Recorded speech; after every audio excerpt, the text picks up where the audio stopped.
right, welcome back to the party, everybody. This is Morty, and I am your host, Lutch, aka the Indian Jesus, here to resurrect the second coming of common sense. Everybody hit that like and subscribe. You know I would do it for you. And let's party! Big shout out to the replay gang. Thank you so much for coming back to watch us, even though you missed the best part, the live party. Guys, Monday, Wednesday, Friday. Every single Monday, Wednesday, Friday, 8 p.m. Eastern. I am here. You should be as well. Never, never, never miss another Indian Jesus party by just ringing that little bell. Let's also say thank you to my6shirt.com, the only place to get your very own, the Indian Jesus official merch. Only at my6shirt.com. All right. What is good? Oh, my co-host wants to join me in chair. All right, look at that. We got a special guest. And we also got Zippy the Strange in the building. Welcome to the party. Listen to the mainly truth bombs. So we did have the I believe that was the final let me look at joining my mic here. I believe that was the final debate. And I thought I watched it on my own. I thought it was interesting. I didn't cover it because I figured it wouldn't be interesting. And I don't know if we would have had that much fun covering it, but I think it was interesting enough to watch. But what I find more interesting, as you guys know, is breaking down things like that. So with Vivek going on to PBD today, we have fresh off the presses what he is going to say. Okay, shout out to Guam Tech. Welcome to the party. So another debate December 4th. Okay, so not the last one, but so we'll definitely know what to look for as we're going into that one. As always, guys, if you cannot hear the video, please do let me know. So, podcast episode 326. We have the man who uses TikTok and pisses other people off. He's not afraid of calling people out. You get the joke if you saw it. He apparently called someone a Dick Cheney in 3-inch heels, right? And she corrected him and said it's 5-inch heels. And I still don't know what the tweet's all about. We're going to talk about. That's what the poll should have been. So right now we have the running poll. I was just curious as to whether or not you guys watched the debate itself. But that's what I should have made the question. What the hell did Nikki Haley mean about her heels? We gonna get into it. I mean, I have no idea what the hell he's talking about. I had no idea what you was talking about. You but called out two people in heels. That's right. It was that's accurate. Yes, but it was constant calling out. It's great to have you back, man. Good to be on, brother. Yes. How you doing? How Good you to be here. I'm feeling good. I'm feeling pretty unconstrained. And how was dinner with your family and Ron McNational last night? It was well. She said she refused to pay the bill because I'm not going to get another cent from the RNC. Yeah, I saw that. Can you believe this? They're talking. I'm pretty sure that's the head of the RNC. Can she say that? I mean, not legally. I mean, if you think about your duty, is not your money. Duty. It's not your money, right? And so I don't know if you think people know what we're already talking about. This is what you're talking about right here, yeah, right? People already know what we're He's talking an about. Asshole, total asshole. So shout out to Tim just so people, if they didn't watch the debate the other night or whatever, I am a believer in accountability. Based. Okay, so this woman is appointed chair of the RNC, Republican National Committee, in 2017. Let's just do the math. It's not that complicated. 2018, loss. 2020, loss. 2022, no red wave. 2023, bad trouncing. So insanity is expecting a different conclusion unless you're going to make a change. This is the person who's running the Republican National Committee. Mm-hmm. So that had happened the night before the debate, the 2023 trouncing. Really funny. Quickly, I was just in my mind, I'm thinking about a million different things, and I'm listening to him, and I thought he was talking about Nikki Haley, and I was like, yep, makes sense. But no, he's talking about the head of the RNC chair. So I went on stage and said, when nobody else, every other candidate, supposed to delicately tiptoe around the genteel norms of the RNC. And it's not like I surprised her with this. Okay, we actually, I haven't talked about this before. Hey, shout out to Nick Luchetti in the building. What is good? Welcome to the party, brother. Good to see ya. Brontek says her entire rebuttal to Heels comment made no sense. That is, again, what I was going to make the poll. First, it's I only wear them if I can run in them. And then the ammunition comment. What? I don't know either. Hopefully, they'll play it. But if not, we will definitely check out that clip. Shout out to Rabbi Glickman in the building. Welcome. Said, yeah, how Fox News is covering the debate is shameful. I completely agree. You know, a big why I, you know, we cover PBD episodes a lot, and it just happens to be, you know, it's not that I love or hate PBD. He just happens to get, you know, good guests on that are relevant. They happen to have good conversations. But you know, in their podcast yesterday, they were when they I don't know if it was yesterday, it was the night of, when they were talking about the debate, you know, without a guest, and yeah, really showing how it's like they put Vivek in last for that debate. Like, clearly you're trying to push a message. Clearly you're trying to push a candidate. And so tonight I want to get Vivek's perception on why what is it that the establishment, legacy, media, what all the people in cahoots, whatever you want to call them, what are they doing? What is their fear, and how are you dealing with it? That is very much interesting to me. Guamtech said, is it physically run or run for president? I seriously, no, I didn't even think about run for president. I thought she meant, all right, let's just watch that real quick so everybody knows what we're talking about. Because I'm sure they'll play it eventually, but Nikki Haley, there we go. All right. This is infuriating because TikTok is one of the most dangerous social media apps that we could have. And what you've got, I honestly, every time I hear you, I feel a little bit dumber for what you say. Because this is I the last can't one, though, believe right? that here you've got a TikTok situation. Oh, no, this is the last one. Come on, give me what I want. Let's just do heels.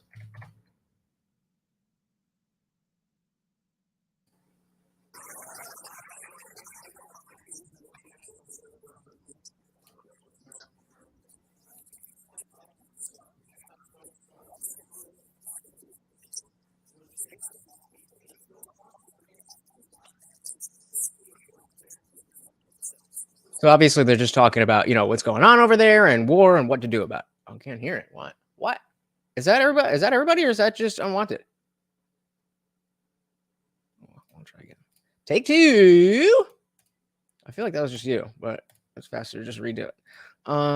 Yeah.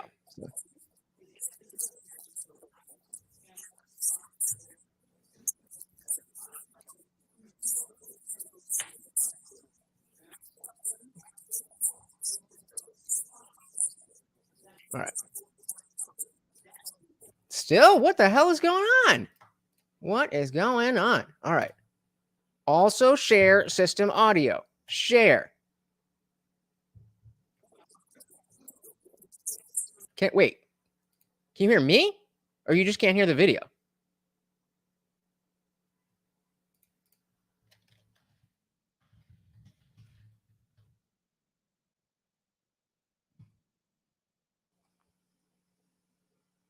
Oh, just a video? Okay. All right. All right. All right, we're gonna try this again. Otherwise, we're just gonna go. It might just be this particular video or something.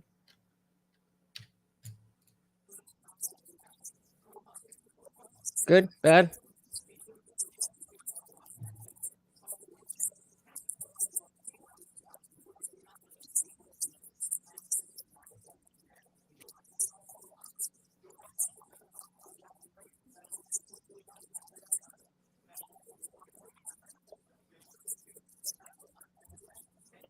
Let me wait. Let's try, because you guys were hearing this fine, right? So we had a debate walkthrough. You kind of go through in the morning of. I'm not making this up. It's like I mean, I think that was just a quieter video, but like this video volume is normal, right? Okay, so yeah, it's just a quiet video. So all right, I'll put the mic over here. It's a very short clip. Just turn your volume up, and we're gonna get through this.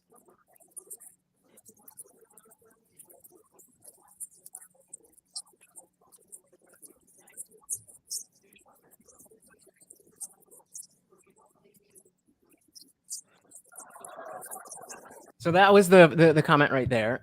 Do you want Dick Cheney in heels? Calling Nikki Haley a war hawk, just like John McCain, but in heels because she's a woman.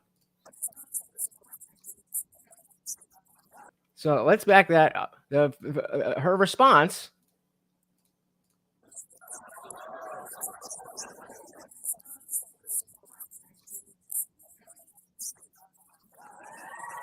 So they're 5-inch. They're not 3-inch heels. They're 5-inch heels, and I won't wear them unless I can run in them, which I thought meant running for president. But Quamtech's question here, where is it? The physically run or run for president. Now that makes it even more confusing. And then she does this.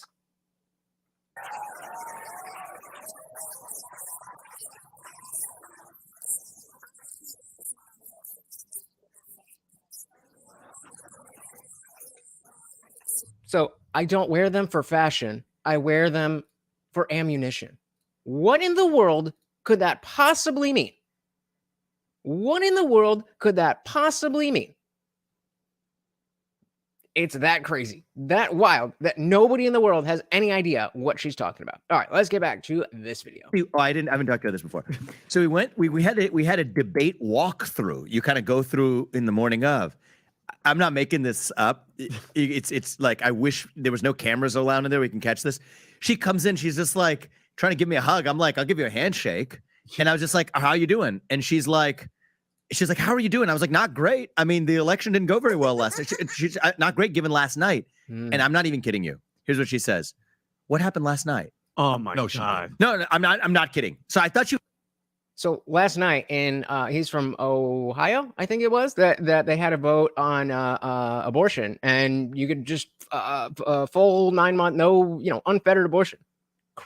Crazy. Yeah. Like, what does that mean? 5-inch stilettos aren't worn for fashion. I don't think they were stilettos, but heels either way. Like, what does that mean? She's a woman fighting in a man's world. Oh my God. She's got to have all her ammunition. Like, what? Anyway. So, well, I'm sure they're going to get there, but, obviously didn't help showing the video. So let's just go back to them. She was joking. So I'm just like, yeah. She's like, no, but seriously, what happened last night? And then she got kind of combative about it. Who's around when this is happening? Oh, like people from NBC, other like staffers from the Republican Party. She came to want to give you a hug. You said, I'll give you a handshake. Yeah. So I'll give you a handshake. Have you guys had any feud prior to this or no? No, but I believe in, well, we have, not multiple actually. Because it's not personal. It's the failure of how she leads this party. I mean, number one, at the start of this race, I said, release the debate stage criteria so you don't play games later. I believe that played a role. And she was just like, no, but they actually released it earlier than they did last time around because I believe I called on them to. So they released it at least earlier. So I gave credit where credit was due when they at least responded. First, she was like, no, we're not going to do it. We're staying radio silent. But I believe it had an impact on that. And I gave credit where credit was due. That's so sus. Like, why should you have to fight for that? To like, no, we're going to try to trick you. No, the whole idea of the debates is so that we can see who these people are, understand what they have to say, and make a more informed vote. It's not a power play for you to create gotcha moments. And by doing that, you set the tone where now that is what it becomes. That you have to get these sound bites and you have to do this, and it's not a real exchange of ideas. So I mean, from the very top, it's just full of shit. So that loop was closed. Then Fox calls me after the second debate and Chris Christie and say, hey, would you spar with Chris Christie or have a dialogue, open dialogue since the second debate? I mean, the unspoken reality is that was useless. So I said I would do it. The night before, Ronna McDaniel calls me on my cell phone and says, you will be disqualified from the next debate if you participate in this discussion with Chris Christie. I said, Ronna, how does this advance the interests of the GOP? Like the GOP voter base. How is the GOP voter base better off if we hear less debate between the candidates? Explain that to me. She has no good explanation, but regardless, that raised some of my recent sparring with her in public.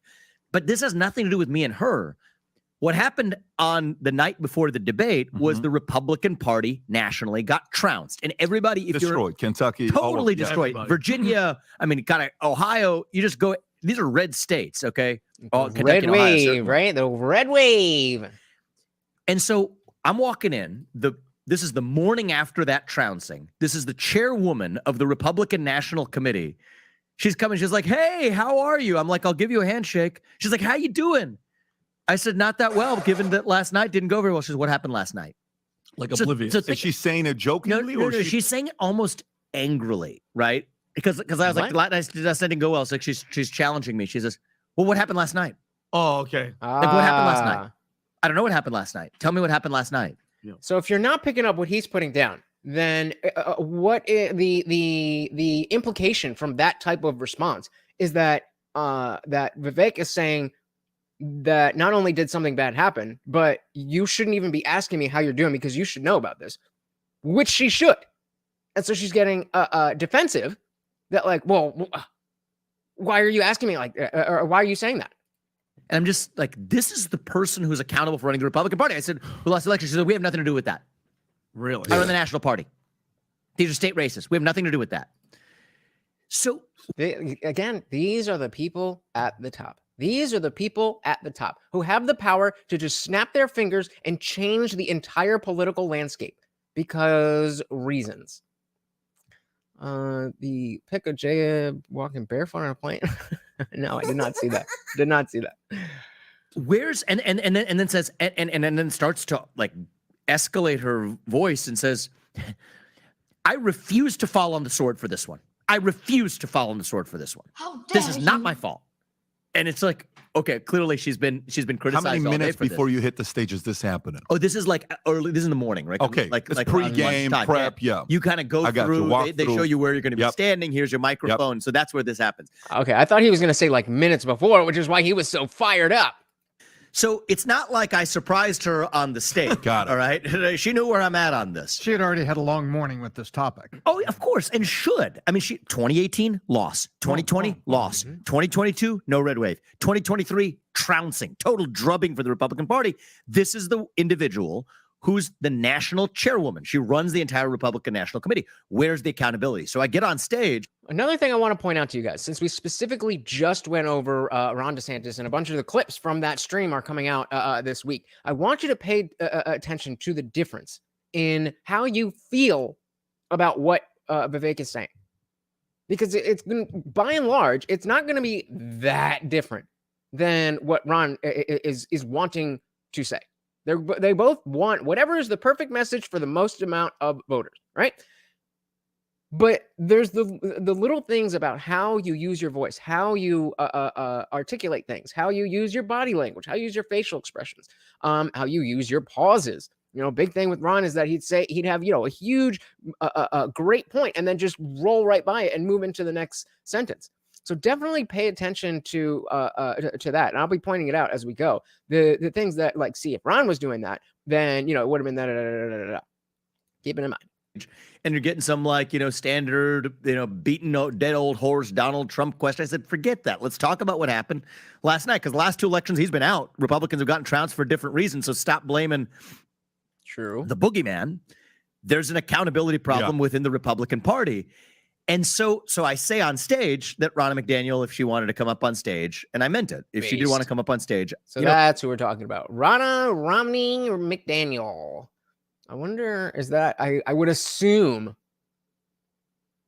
granddaughter. Okay, yep. I was thinking it, Mitt Romney. I was like, I'm going to assume she's related to Mitt Romney, but makes a lot of sense. You know, debate stage time is valuable, but I would still yield my time to her if she wants to use the microphone, look the American people in the eye, and say she resigns, which would be good for the Republican Party. And I believe she should resign.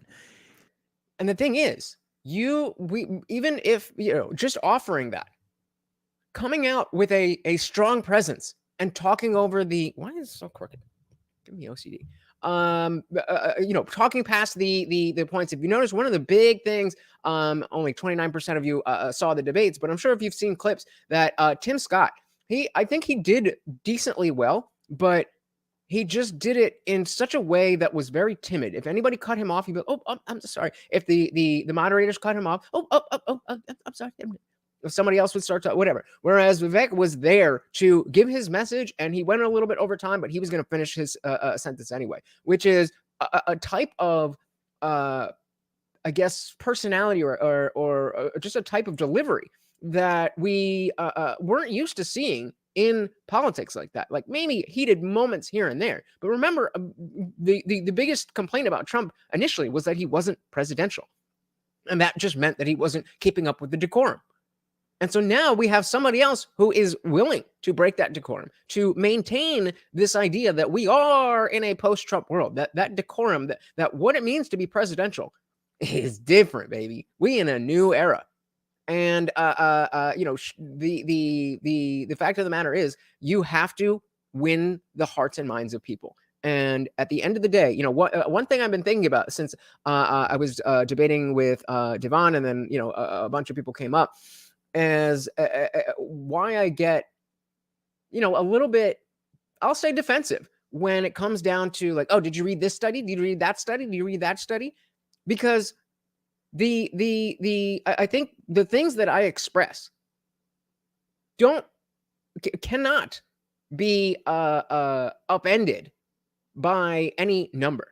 So if I'm saying, okay, I don't like the fact that kids are trans to themselves or whatever.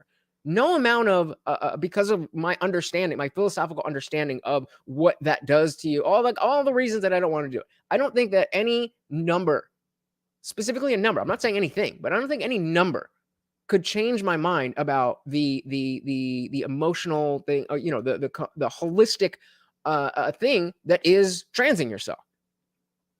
But at the same time, I do want to be somebody who knows about this stuff. And I had to take a step back and realize, okay, I'm definitely not as well read as I thought I was. I think I'm aware of what's going on, but I don't necessarily get into the granular details as much as I should. But then I realized that's most people. That's most people. So if I'm going to be coming here and talking to you guys, I was just watching something from Destiny where he was talking about the Israel and stuff. And since the beginning of October, he's been reading and reading and reading like crazy. And I respect it, but I don't feel like having that level of information changes anything about the war. And so I'm not the guy who's going to be that well read on things. And I'm okay with that, in general. But I, as much as I see that I do need to do more reading, it's okay to be the person who doesn't know every little thing about every little thing and still be passionate about your positions. You just have to understand where your limits are. Because if there are numbers that's specifically when it comes to stuff like the economy, gas prices, stuff like that, where it's a lot less spiritual, it's a lot less philosophical, and it's a lot more easily measured in numbers, then you just have to be willing to be like, okay, I guess I was wrong about that one, but this is how I feel. And it's weird realization, but definitely, always learning. Definitely a little bit scary, right? I wanted to post said Rana, what is her name? Rana? What a weird name. The biggest blight on the RNC. I never even heard of her. Again, to the point that I was just making, I don't necessarily feel like having the RNC head's name at the top of my head necessarily makes this show any worse or hurts my credibility specifically. But clearly, she's doing something wrong. Well, my media said Trump is the Baba Yaga. Baba Yaga. Except Vivek is much more articulate than Ron. And at least he's not so self-conscious about his height that he has to have heels. Yep. Context said, watch the Trump rally day after. And Vivek was literally the only one he spoke about. Like, literally, he said he likes him. Let's go. Let's go. Right after shit-talking every other candidate. I seriously hope that's a sign of a possible VP status. I think it is. The fact that we've gone this far and they haven't attacked each other, and now he's saying he likes him. We all know that Trump is at least going to be the candidate. We pretty much know he's going to be the president. But I feel like they're going to, one of the things that Vivek said in the debate the other night was to the Democrats and saying, stop pretending that you're going to run Joe Biden, put out who you're really going to run so that we can understand what the playing field is. Then I'm, a little bit worried about, but I don't think anybody's beating Trump. But exactly. I mean, if he's saying he likes him, that's a good sign. Shout out to Ray Pest. Welcome to the party. Good to see you. So most people aren't even informed to be aware of the most simple issues, let alone the facts about them in depth to any amount. Yeah, exactly. And so, it definitely was a contemplative moment where, like, okay, I need to humble myself a little bit. I'm not that guy. Like, if I was to debate destiny on Israel and Palestine, I mean, seems like we generally agree. But there's nothing that I would be able to do because he has such a well thought out and written out history of, like, okay, this happened and then that happened and then this guy did this. And I don't think that's a good use of my time personally. So, and so I'm balancing, like, okay, that is okay that's not the kind of content that I do, but it's not okay that I'm just saying, like, well, I don't do that, so I don't need to read about stuff. And I'm being superfluous, hyperbolic with that, or facetious. But yeah, I mean, always good to just take a look at yourself. That's why he said, Vivek for VP 24 and President 28. Let's go. Let's do it. In the eye and say she resigns, which would be good for the Republican Party. And I believe she should resign. So what does she say? So then the press reports there's people apparently sitting in her row or behind her row in front of her, where she is, think about this, the neutral arbiter of the Republican National Committee. Later in the debate, when I'm sparring with other candidates, booing when I'm speaking, clapping against other candidates when they're speaking against me. So she was booing. Yeah, he was booing. She's booing me at other points in the debate. And I don't care about that, but think about your dereliction of duty. Mm-hmm. You're supposedly the neutral arbiter of the entire National Republican Party hosting a debate. Is she there? Nope. It's like a referee cheering in the middle of a game between two teams. It doesn't make sense. Like if the referee is like booing or hollering in favor of one team or the other, that's what that looks like. Hey, if she's wait a minute. Then she's saying during the breaks, and this is as reported by the press, so I wasn't there, but it's apparently sources who are around her, reported by multiple sources in the press, saying sources that I would not get another cent from the RNC. Yep. He's a billionaire. He don't give a fuck about your money. So think about what that means. That means she believes that's her money. Right? These are donations she's collected from other people, but somebody said a mean thing about her, and it's not even a mean thing about her. Someone said that we need accountability in the Republican Party, that this person who has failed us 4 times in a row, that there needs to be some accountability. Whoa.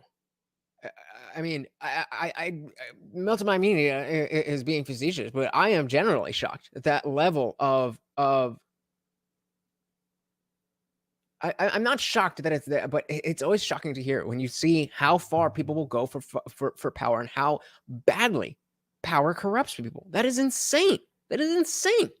It says Vivek is smart for being the only person who isn't talking smack about Trump. I would love to see him for 1 term as VP and then 2 terms as POTUS. Hell yeah. Blight indeed. Blight indeed, unwanted foe. You are correct, sir. She says, if he says that about me, then this money that I have been a steward for, a fiduciary for, that I'm not going to give a cent to him because he said something that I didn't like about me. That's a conflict of interest. That sounds like a crime. That should be a crime. So then I get a question after the debate in the press room. I don't know who it came from, but I'm presuming it's from, one of the RNC aligned people, which is, how come you would go on Rana's stage, on her stage is what they said, on her stage and criticize her like that? Do you see how incestuous this shit is? It's her stage. It's her money. You're not the president. You are just the puppet. Now, obviously, we know that's how it is with Joe Biden, and I'm sure there's been, other presidents who have been exactly the same. But I can't imagine that this is what politics was like. Let's say, in the the early 1900s. Was it this insidious? Was it this insidious? I don't know. It definitely could have been. Are we just learning about this because we have podcasts for somebody like him to say this? Or has the incestuous nature of I have power, so I can pick who has power next, that is scary. That is scary. Context said, does anyone remember Vivek specifically saying he would not take VP at all? I feel like I've only heard him say he's running to win. Not that he will, under no circumstances, take the position. So he definitely didn't say under no circumstances. But when he's specifically asked, he says, no, I'm not a number 2. I'm not looking to do that. So he has said that he doesn't want to do that. Shout out to weak, spineless Kami. Oh, my God. We got a Kami in the building. Said he is a Soros puppet. That's what I've heard people throwing that around. But he's saying a lot of things that, I mean, unless he is the perfect Manchurian candidate, I don't know about that. I don't know about that. A Soros puppet calling out George Soros doesn't seem likely. But as we were just talking about, insidious. So as much as I don't believe that's the case, I could only be so surprised. Shout out to Soil to Soul in the building. Welcome, welcome, welcome to the party. Just listen instead of running in your mouth. Not a problem. Not a problem. Welcome, welcome, welcome. The Kami says he's modeled himself after Trump. He acts just like him. Yeah, that's what we like about him. That's what we like about him. My response is, that's not her stage, and that's the problem with this party. It doesn't belong. I'm gonna assume that based on what Kami is saying here, that it is a tongue-in-cheek. But hey, either way, let me know. He said it's contrived. It's not authentic. Welcome to American politics, sir. Welcome to American politics. The whole thing is contrived. The whole thing is theater. We are accepting that is the case, and then looking at the landscape with that understanding. Shout out to Misanthropic Altruist in the building. Welcome, welcome, welcome to the party. Nick said, I would love to, I would think it's a crime, but it's politics. They've never had to abide by any rules or laws. So we've got a fact check from Snopes, keep in mind. Shout out to Melted Mind Media. Another awesome YouTuber. I did drop his link in the chat. Please go check him out. Is it true Vivek Ramaswamy received money from George Soros? Republican presidential hopeful faced criticism from conservatives for his alleged ties. False. Context. Ramaswamy did not receive money from George Soros, although he did win a scholarship for this. You know what? Now that I'm reading this, I do remember that this was the case. And I hear you. But this is where this is where this came from, where he got the scholarship, and he's talked about that openly. Now that I'm reading it, I remember. Yeah, exactly. Yeah, I mean that doesn't count. I agree with you that Snopes is bullshit. But now that I'm reading this, I do remember seeing this from other sources, namely him calling it out, addressing it, and I mean if he's lying, he's lying. I mean. Certainly politicians lie. But that is where we're at with that. All right, where are we here? That's not her stage, and that's the problem with this party. It doesn't belong to these corrupt establishment political creatures. Mm-hmm. It belongs to the voters and the people of this country, and that's where the Republican Party is badly mixed up. Question for you. And so no, dinner didn't go well. But I assume you know her last name, her maiden name. Romney. Yeah. Oh yeah. I think she embodies it. Yeah, it's because he is over on Twitch. So you can see the little Twitch thing in the bottom there. We are simulcast on Facebook, YouTube, Twitch, and Twitter, soon to be Kick and Rumble. Whatever your favorite platform, you can find the Indian Jesus. Let me ask a question. When she says you can't, go debate Christie, then how is she okay with DeSantis debating Newsom? Because it's corruption, man. You think that's what it is? Absolutely, it's corrupt. Because the people who are propping up Ron DeSantis, like the super PAC money, all of that's doing up, and Fox News and the Daily Wire. It's not criticizing Ron or not. It has nothing to do with it. It's just the system is. There's tens and tens of millions of dollars in a system where supposedly the max you can give to a campaign is $3,300. The people who have lobbied and gotten their special favors from, and it's not just Ron. It's the way politics works. That those people are the big donors to the Republican Party. Mm-hmm. And Ron is debating another candidate who's running for U.S. president. That is called Gavin Newsom, and the man who's running for U.S. president, flying around doing. The funny thing about this is Gavin Newsom is not running for U.S. president in the same way that Ron DeSantis was not running for U.S. president, jaunting around on public money and private jets on matters that have nothing to do with the state. That's what Gavin Newsom is doing now. And as I said on the debate stage as well, to the Democratic Party, I call it Republicans, Democrats evenly. Called Hey, shout out to CT223 in the building. Welcome to the party. He's a little bit behind catching up, but said in the note of Vivek saying he doesn't want VP. You can't run a serious campaign if you admit you're aiming for second. Bingo. I mean, that's standard. So when he says, "Oh, I'm not a number two, I'm the guy in charge," like that's just the thing you say.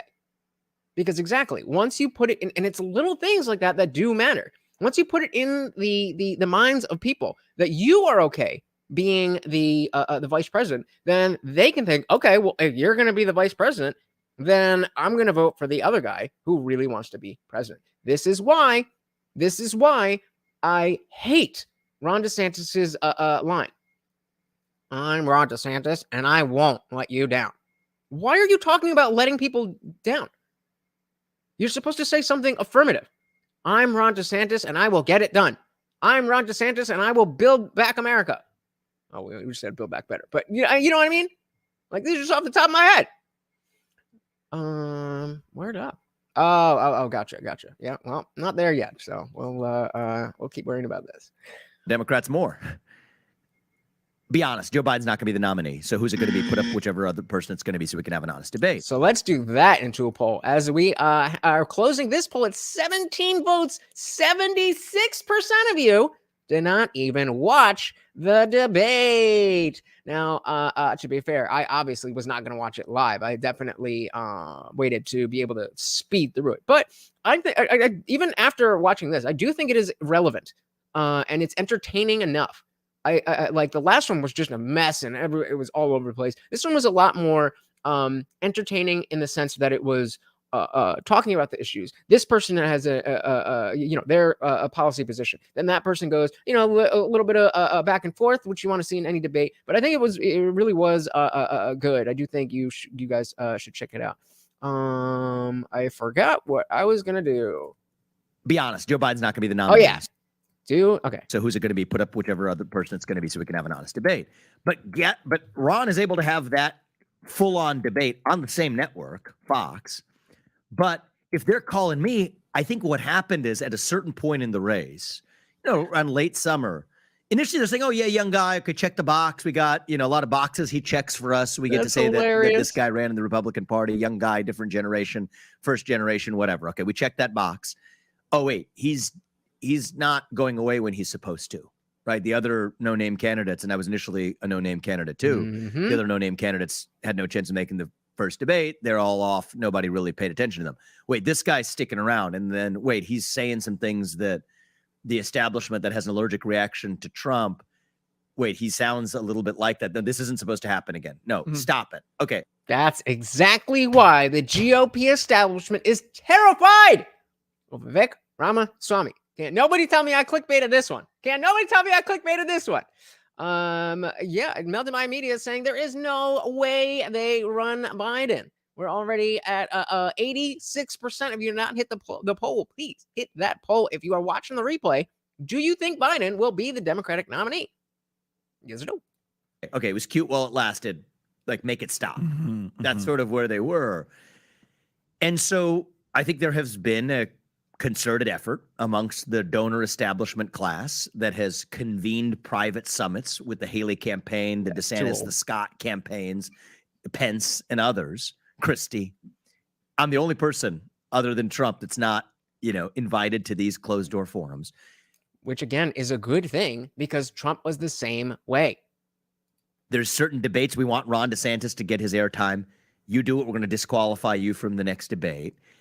And then you get to the place where now, if you're critical of that party, she says, we're not going to use that because she doesn't like what I said. It's a personal conflict of interest, is going to say you don't get another cent from the RNC. So in a certain sense, they prove my point about the corruption.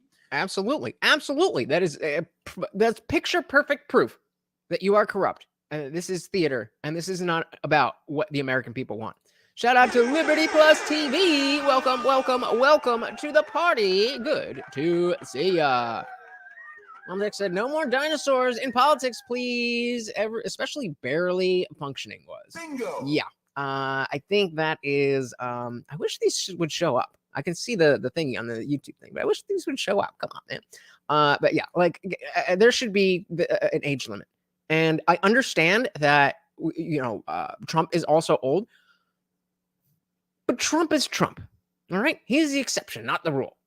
Wonderful. So I think the left is waiting for the Trump trial before changing up who their nominee is announced. At least I can't think of another big moment they could announce it. I guess I don't know how much that would affect their side of things, though.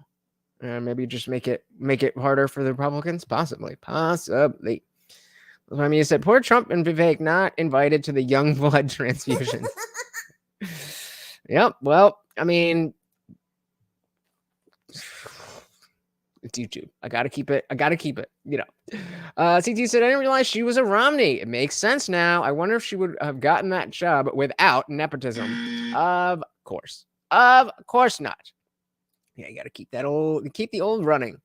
The Centropic Ultra said, I expect a dark horse candidate in an unfair election. Same old. Fair enough. But I mean, the fact of the matter is, we had that not this time, but last time, and it worked. So Zuby said, F an age limit, wealth limit, no one more than 4 times the average wealth. Nope. Then Vivek's out. I thought her middle name was no, it's a married name. So she took her husband's name. So instead of being what is it, like just Ronna Smith, she's Ronna Romney Smith or whatever it is.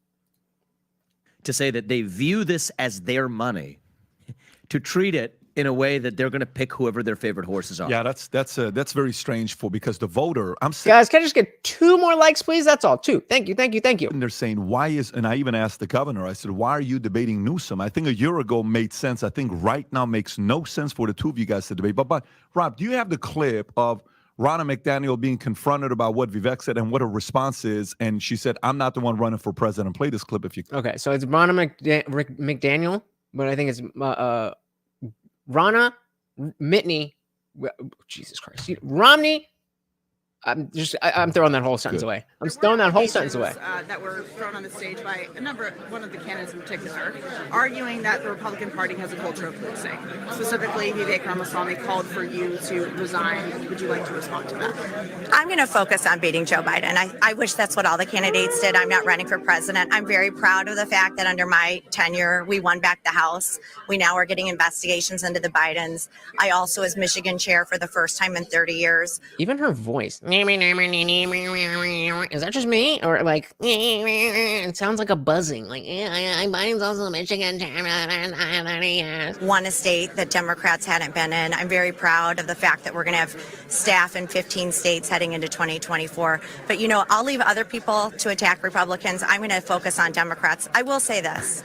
We can't attack each other and win. We need all of us. So actually, you can pause it at this point. It's very easy to say that when you're not running. Especially if you are creating bullshit within the candidates. You're saying, oh, you're playing favorites, all this shit. Come on. Shout out to Ayush Gupta in the building. Welcome to the party. Said same cadence and head nod as DeSantis. Yes, that's it.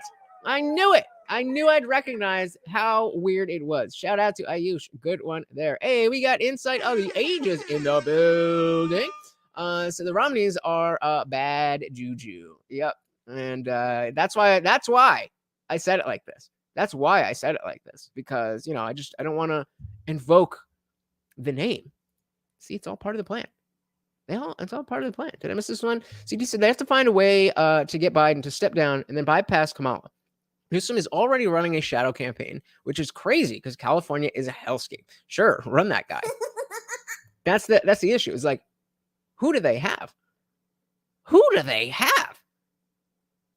Everyone in left-wing politics right now is either some, like AOC celebrity type politician that doesn't really do anything except get more attention on social media, or is a nobody. Better and mid shopper heel together. That's DeSantis, man. Let's not get our politicians mixed up. point. comment Go on that, for which it. was really funny. I hadn't seen this interview. I saw a different interview she did on Fox or Fox Business, where literally that was yesterday morning. She's going on air, national conservative audience, and literally just stated as a fact Thank you for the likes, guys. That really, really, really does help. Thank you. that Vivek voted for Obama. Oh yeah, that's right. 100. I just confirm it for you. 100% false. Never voted for Obama in my life.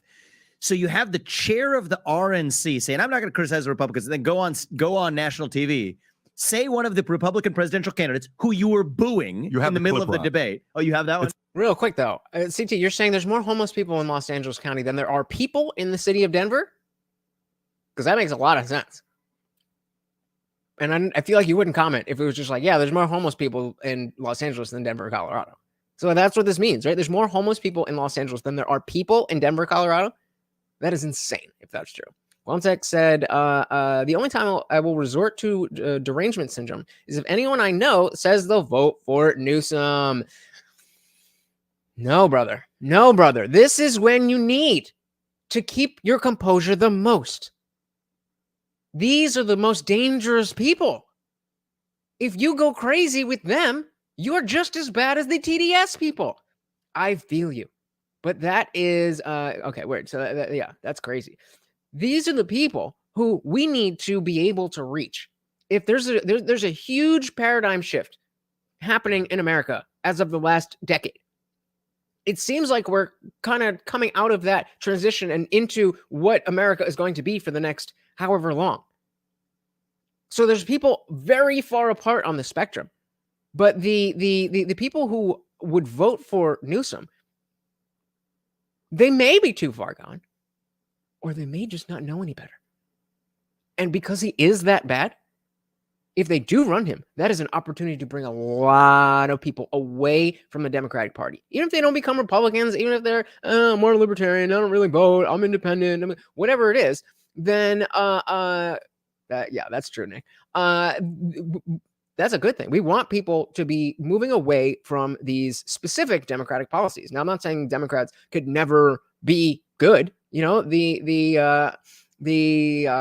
know, in 20 years or in 2 elections, whatever, you know, the Democratic candidate could be better. But right now, Democratic policies are such that we don't want anyone near them. So we those are the most important people, the people who would vote for Newsom. So you said, I just Googled it, and that might be wrong. I saw this statistic somewhere. All right, well, we'll take it because it sounds true enough. It sounds true enough. That's what I mean. So when I was in Denver in 2019 during the summer, there were tons of homeless people, but probably nowhere near LA. Yeah, they have whole like encampments in LA. In June, it was 75,000 homeless in LA County. That's insane. That's insane. It's 11 seconds. You can play the clip. Oh, you guys I on top texted of it this, to man. you. You guys already, yeah. I'm looking footage of Maybe her I saw it booing. after you actually. There's so that was press reports of people who were sitting in her row commenting on the fact that she said that there's going to be not 1 cent. What just happened? I'm frozen. All right. Do you guys hear me? Somebody give me something in the chat. Yes? No? Thumbs up? Something? I'm going to assume that's good enough. This money situation, this not 1 cent. How does it actually get divvied up? Because you're the only candidate out there that has made their money as an entrepreneur. You don't need their money. To tell you the truth, I have no idea how the hell all of this sausage making works because I've basically said screw the system. Now, what does that cost me? 8-figure sums of my wealth that we're putting into this campaign. 15, 16 plus million bucks already. We're putting in millions more. It's going to be tens of millions of dollars, certainly by the time we're done. We're going to stop at nothing. But that's the cost of saying screw you to a corrupt system that otherwise wants you to behave like their circus monkey, which I refuse to. But the point is, this is a person who's running the RNC, managing other people's money, and saying that because you said something I don't like, I'm not going to give you 1 cent, then goes on national TV and spews. I mean, it's just a straight up factual falsehood. I'm going to come back to this, Quomtech. Right? Vivek voted for Obama. Is it false? Yes, it is. Is it damaging? Yes, it is. Is it done with malicious intent for the person who was booing at me and saying those things? Yes, it was. Now, am I going to go after her because I have better things to do in my life? Probably not, right? But this is corrupt stuff. Well, in the first debate, play this real quick because it's a lot. All right, so before they play the clip and get back into it, just to tie a bow on this, well, I'm saying, I don't know, man. If these people can see what he's done to California and would still vote for him, I just don't see any form of discourse that changing their minds. I want to be civil, but that is ridiculous. I completely agree, Guamtech. The issue with your statement here is that that's a really big if. That's a really big if. People don't pay attention. This is my job, and I'm realizing I don't pay enough attention to the granular stuff. There's people who, first of all, California loves him, and so to us, it's crazy. So the people who do know, if people can see what he's done in California and would still vote for him, I don't see any form of discourse that change their minds. Possibly. The hope is that if is so gigantic that that most people are going to learn about, like, oh, okay, and it'll be very easy for Fox News, the Daily Wire, Tim Pool, even and the Republican nominee to be like, look what you did. Look what you did. Why would you vote for that guy? Very, very easy. I think I missed one here. AKA 182. Welcome to the party. Glad to see you here. CT said he's also a straight white male. The party could turn on him in a second. True. He could still sue her for defamation. Ooh, that would be a bad look. But if he loses, he should definitely go for that. 11 seconds. Go ahead, Rob. I know Vivek's kind of newer to the party. He voted for Obama, so he may not know that. Look at her. She just flat out says I voted for Obama. It is a lie. I mean, look at this woman. Lie detector determines that is a lie. Boldface getting up there, loses 4 elections for the Republican Party, pathetically going up, literally just looking the American voters, Republican voters in the eye, and telling them a bold-faced lie. I mean, you just play that. I just want people to hit clip again because I don't want that I'm putting words in her mouth. I know Vivek's kind of newer to the party. He voted for Obama, so he may not know that. I mean, this is that is a lie. This woman without a fact, with an iota of basis. Is there a way to prove that so she loses? Yeah, actually, there's a way to prove it. Okay. He has voting records. Wait, yeah. What do you mean? Is there a way to prove that?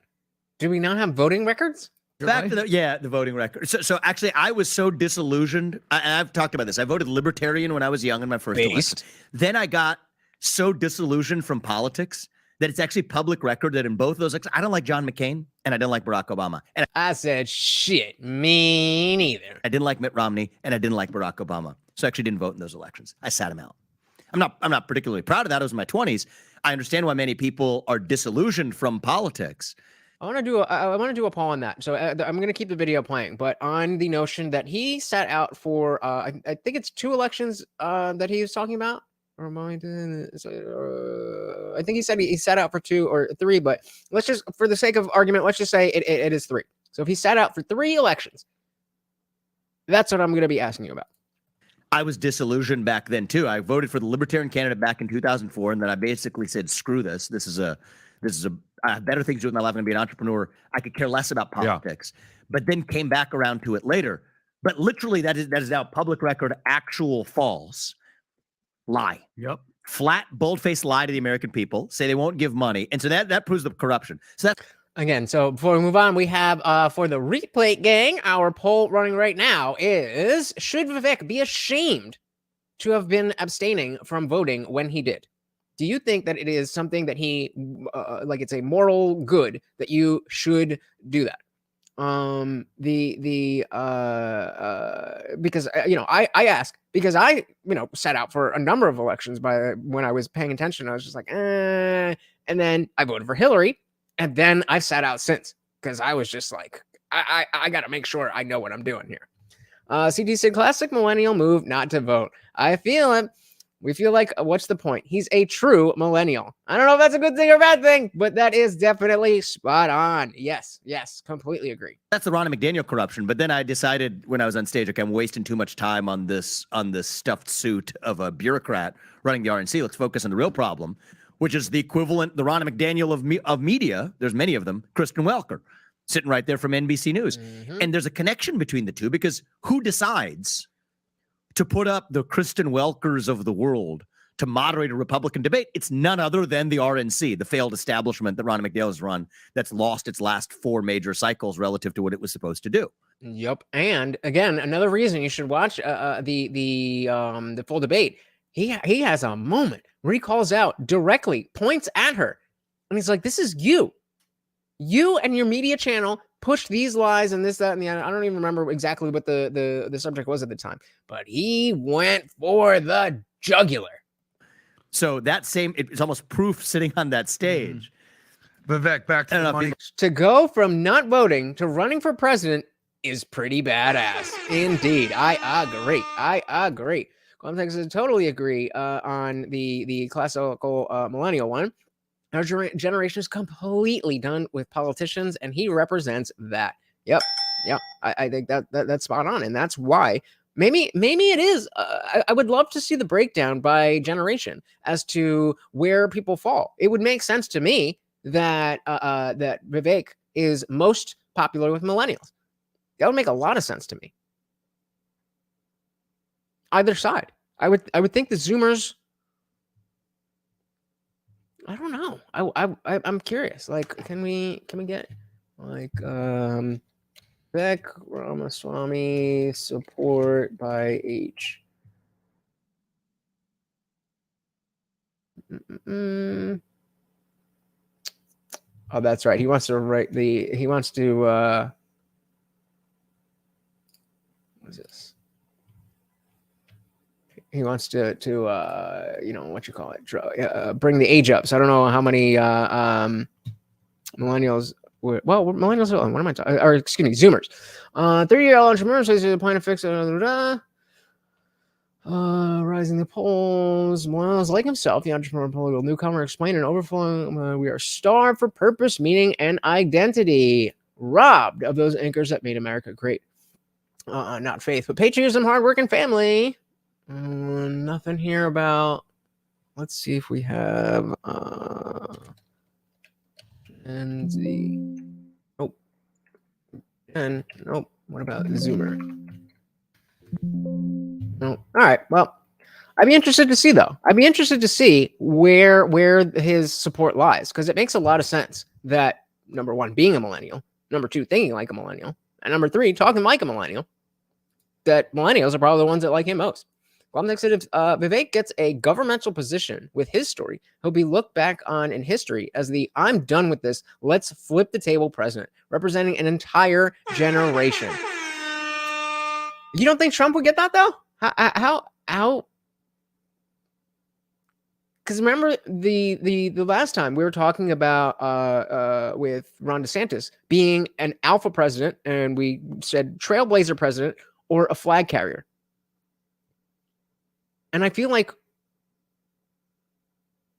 because Biden is so inefficient, then we were talking about how the alphas kind of, when things are bad, they come in and kind of break all the stuff that's cracked and then rebuild. And the flag carrier comes in when stuff's already built and maintains that and shows that we're America despite who's in the White House.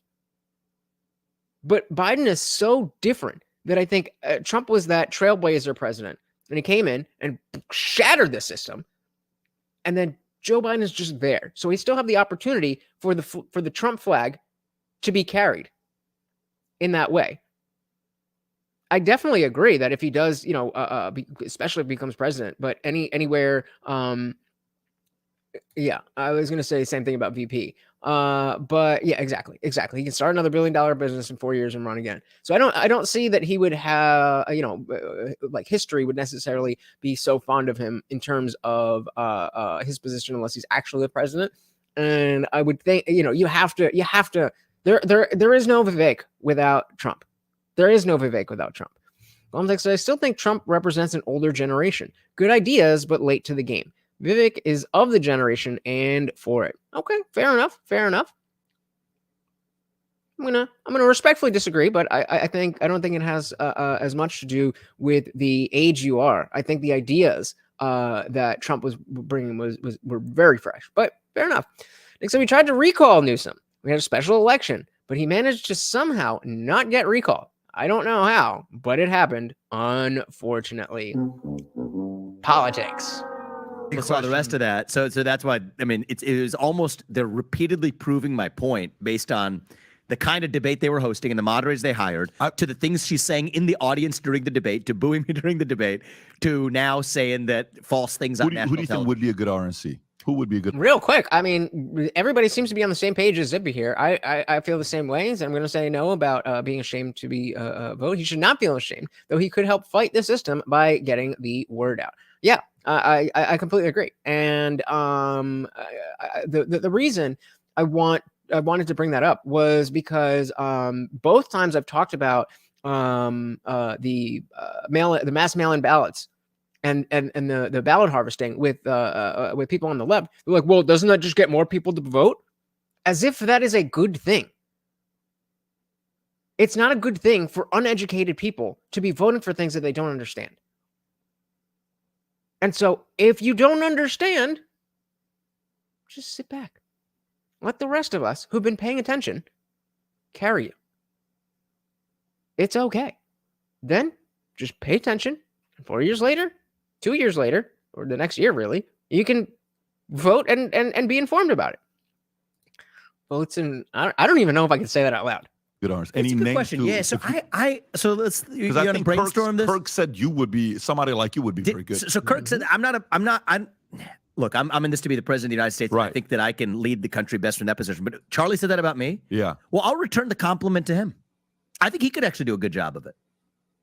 I don't think it's crazy. I don't think it's crazy, actually. I mean, he's from a different generation. They would not let him do it. I mean, that's almost a credential. So whoever they shouldn't let do it, that should be a requirement for whoever does do it. This is why we like Vivek. It should be a requirement. Whoever doesn't want to do it, like George Washington, you're the guy to do it. To actually get put in that place. I mean, Harmeet Dillon, very good. I also want to point out the thing I was talking about with DeSantis. Vivek just made a point, and he didn't stop and wait for applause or anything. But the thing that I'm talking about with DeSantis, where he doesn't punctuate his points, where he'll just say a thing and then move right by it. This is a good example of Vivek not, standing on a point and waiting for it, but letting it sit just long enough for it to be like, oh, that's a point. Now he's going to start a new point. Which makes it's very important because it makes it easier to follow along with requirement for whoever does do it to actually get put in that place. I mean, Harmeet Dillon. So look how quick that was between that in place. Harmeet Dillon. Now he's moving on to a different thing. You should be, if you don't want to do it, that should be a requirement for you to actually get put in place. One more time. It should be a requirement for whoever does do it to actually get put in that place. Punctuation. I mean, Harmeet Dillon. Very good. She ran against Ronna McDaniel. And it's that simple. It's that simple that Ron doesn't do. He doesn't take a break. He doesn't have a change in his tone of voice, anything. He goes on and then he's saying, then I did the greatest thing ever. And also it's like, and it gets very easy to tune him out because it just sounds like, you need to use your voice. She's competent. She's a lawyer.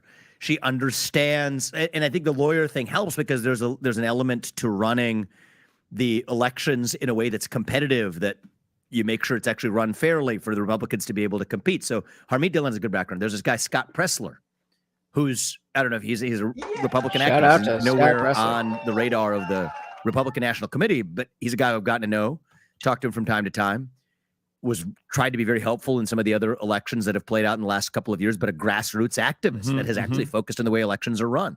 Yeah, if you're not familiar with Scott Pressler, definitely go check him out on Twitter. He does a lot of on the ground type of stuff, and we'll talk to you about like, okay, yeah, what can I do? I don't know what to do. I want to do something, but I don't know what to do. Scott Pressler will tell you. So Scott Pressler, Harmeet Dillon. I mean, these are all good people. I mean, I assume Charlie wasn't serious when he suggested me, but I would say in the similar spirit. I think I saw somewhere him saying, by the way, did you have, there's a video of you talking to somebody. Were you talking to her or no? At the end of the debate, that's somebody else. My knowledge, I haven't talked to Ronna since after the debate. There's a lot of people piling in. So if she was in that throng screaming something senselessly, I have no idea whether that was true or not. That's very confusing for me. I want to play this and then we can go into a bunch of different topics. We got time. Rob, pull up the 3 polls. So there's 3 polls I want to show you. Okay. Okay. I think this is what he had in what they pulled up in the debate stream that they did. I hope they do, because they pulled something up to talk about it, and I couldn't find where they had the infographic. So let's see. First one, go to the and by the way, before we go to this poll, let's go to our sponsor, because we haven't done that yet, Rob. Let's go to our sponsor, and then right after this, I want to show you 3 polls. Each of them are contradictory of each other, and then I want to get your thoughts. Go ahead, Rob. So, not him is good. Rob, are we back on? Okay, yep. If we're back on, so here's what I want to show you. I want to show you 3 polls, okay? And one of them may or may not be a poll, and we'll get your thoughts on it. So first thing that's going around, here's New York Times, okay? Who did well in the debate? I was about to say. This is exactly the one I was looking for. Let's just get rid of this. So if we, we have a 0 to 10, and the further over here, you did better. And who did they have in first? Nikki Haley. Followed by Ron DeSantis. Okay, makes sense. Followed by Christie. Okay, makes sense. Followed by Tim Scott. Who? Yeah, Tim Scott. But our boy Vivek. Last place. 2 out of 10. What is the criteria of doing better? To say podcast. So did better, score 10, Nikki Haley, then they have DeSantis, then they have Christie, then they have Tim Scott, then they have you last. Okay. Yep. Now keep in mind, this is New York Times. Let's go to the next one. And it's not a poll, you know that, right? Yeah. That's an opinion. That's just their opinion. No, just go back to it. I want to make. Bruh. Sure, that's right. Yeah. After opinion writers and contributors. Wow. So, it technically is a poll, but it's not a poll of the public. It's a poll of opinion writers. That's crazy. Opinion writers and so their own opinion writing staff. Contributors. Yeah. Their own staff who writes for which is great. By the way, I love that. To me, I see this as flip it, 100%, is how I see it. 100%. Okay? Well, go to the next one. This is David Pakman. You've been on a show, and I thought it was a very good show, the two of you guys together. Yep. This guy's a far left, hardcore liberal guy. He thinks Biden's doing a fantastic job. Hey, there we go. Let's go. So if you guys are not familiar, David Pakman is a lefty, progressive lefty. Left. And this is a poll on his own Twitter account. I'm not seeing so 37,000 people. 37,000 people who are not opinion, or maybe opinion writers, but just among everybody else. 37,000 people said that on the left said that Nikki Haley did the best, and then only that Ron DeSantis did the worst, but that he came in third. Let's just let that sit. I like talking about it. And I thought it was a very good conversation with the two of you. At the bottom here is Tim Scott, okay? Then it's DeSantis. Then it's you. Then it's Christie. Then Nikki Haley. By the way, the weird thing is Democrats, 37,000 votes, so this is actual votes on Twitter, are choosing Nikki Haley, then Christie, you in the middle. This is how I process this. On New York Times, they want him last. On a David Pakman, they have you right in the middle, and they want DeSantis last, second to the last, and Tim Scott. Okay. Okay, before they go an aside, if they're voting records, why not just skip the fluff and have bank account like voting? I have no idea what that means. Rip Tim, he's done. No, that is David. David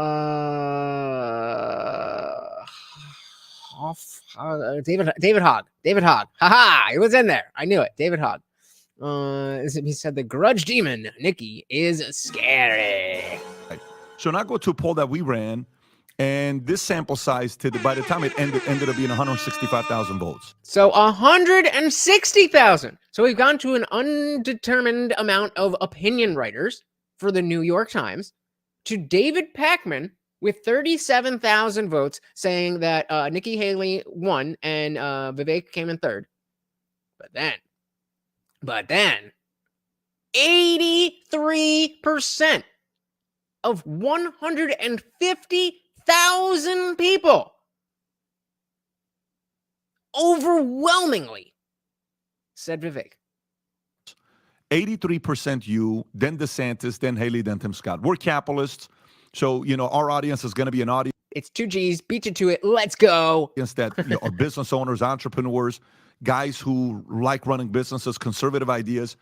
But this one has you first, DeSantis second, Haley third, Tim Scott. We didn't even put Christie because he just wasn't fighting. I thought he was just kind of lobbying for a job. I didn't even recognize that he wasn't there. Oh man, that's the same thing. Like Unwanted Foe was posting something silly in Discord, and it was just some random thing that a bunch of people went to. It's like, oh, this can attract more people than a Mike Pence event. And it wasn't until I was watching the debate that I was thinking about that joke. I was like, wait, so Mike Pence is done? He's gone? Loser. All right. So how do you process when you read all these articles? New York Post. Here's what New York Post said about you. I didn't see that one. Okay, well, let's read it. If we can pull this up, Rob. Republicans debate. Hold on. I got to stop you there, brother. I got to stop you there. 150,000 people absolutely is scientific. That is absolutely scientific. If we are measuring what people think, a sample size of 100,000 people is significant. Now, of course, it's going to be different groups of people. It's not randomly, what's the word? Randomly, I'm blanking. I just had the David Hogg. Random, whatever. But the random sampling, it wasn't that at all. But that doesn't mean that there's no point to looking at this. I mean, unless you want to go with Melted Mind Media and say, dead internet, they're all fake. Fair enough. But if we're accepting that among those, over 200,000 people voted on those, then what's not scientific about it? Verdict. Impressive. Haley shines. Stupid. Vivek self-destructs. Okay? This is the Post? Impressive. Hey, shout out to Unwanted Foes. That is time for communion. Let's go. That's right. Every single super chat comes. Oh, if he's going to eat it. Here. Eat this. You don't want it? Bro, you're my selling point. What? You want a kibble? No. All right. Well, they'll be right here for you. Unwanted Foe wants you to have it. Thank you, Unwanted Foe. And of course, that makes you the new sponsor of the stream. Post. Impressive, Haley, and stupid. It's interesting. I would take a lot of criticisms, and it's a fascinating one. It's never before, other than in the media's and Nikki Haley's assessments of me. Last time she called me in the last debate, she said, "I feel dumber every time I hear you speak," is what she said last time. If you actually think about that, I understand why she feels that way. But that's the dumber, the stupid criticism. That's a new one for me. In presidential politics. I mean, you were valedictorian. You went to Harvard. You went to Yale. Have you ever been called stupid in your life? That's not a word I like. I like new experiences. So it's interesting. But I will tell you, you know what this does? Yeah. You know what this does? Hey, shout out to Zippy, the Strange, gifting a membership. Who got it? Mesmetic Media. Welcome to being a disciple. Let's see, is he going to eat it this time? No, but we will put it aside for him. Mesmetic Media. Oh, Medici Media. Make sure you join the Discord server. You now have full access for at least 1 month. Short of thanks to Zippy the Strange. Thank you. Stephanie Miller, welcome to the party. So where did the 150K come from? Were they random Dems or Republicans? So they were just, it was a Twitter poll. So it was people who people who would have the algorithm that would show them a Patrick Bet David post. There's so many other adjectives or words you can use than that. You lose credibility using a word like that. Yeah, this is New York Post. It's the oldest. It's been around for God knows how long. And so why would they? You're a conservative. Okay, you're calling that anti-establishment. Doesn't this almost position New York Post as establishment? But New York Post is establishment. So who do you think they're for? They phase one of the campaign. They were for Ron DeSantis. They are for whoever will make it easiest for them to continue making money. This phase two of the campaign, they decided they're for Nikki Haley. That's the answer. And the really thing they're against is Trump or anything resembling what Trump was for this country. All in some ways, and I respect and admire the New York Post for its reporting when the Hunter Biden laptop story came out that was suppressed. And so, it's a paper that is founded by Alexander Hamilton. There's a lot that I've liked about it when they're going against the establishment of the left. But the fact of the matter is... All right, let's stress this. The sample size is significant, but Twitter polls are far from credible as they are too easy to troll with results. It just all accounts and a simple script. Fair. Nobody is saying that they are that's why we're calling it a poll and not a scientific study. You guys are trying to look at it as if it is a scientific study. Nobody's claiming that it's a scientific study, but again, unless we're going with the dead internet theory, there is 150,000 people who clicked that thing. And so whatever the trolls, all that count is going to be accounted for within the sample size. That's why you want a big sample size. And when they do have scientific polls that are supposed to be statistically significant and peer review, all that stuff, then there's still an aspect of people, misinterpreting what the question means, or, trying to whatever. That's something that you would obviously would have to calculate, what are the factors that could go wrong? How many people control? And I'm agreeing with you guys that it's not, Vivek won. That PBD's Twitter said so. But I think you guys are just way too easily brushing off the opinions of 150,000 people. We got Guam Tech back in the building. Welcome to the party. Oh my God, stealing the sponsor shot, the sponsor spot. The only real person here is Morty. That is the truth. I don't want to wake up. All right, one more time, just for you guys. You want it?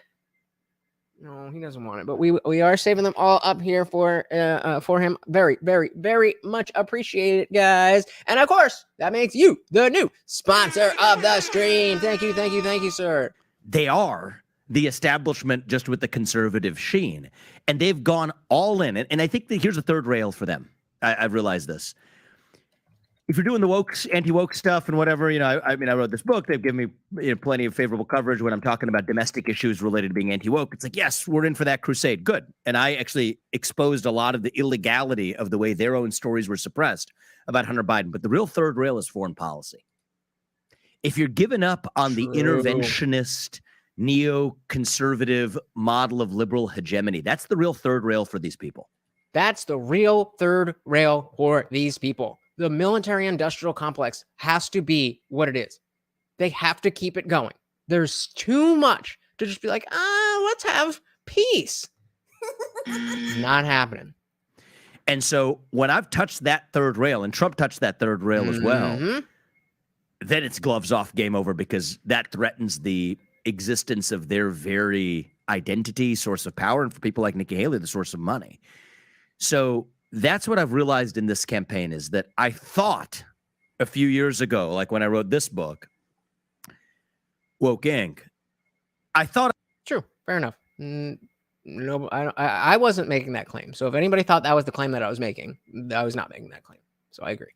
I was hitting the third rail. It felt like it, right? I was a guy who was running a business.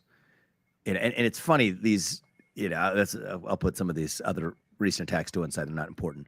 This clown called Chris Sununu, a man who is a governor of New Hampshire, but is another establishment creature, is believes that somebody who speaks with the candor that I did on that stage does not reflect the temperament to be president. Oh, give me a break. Oh, the presidential. You're not presidential. Oh, sweetie, honey, baby.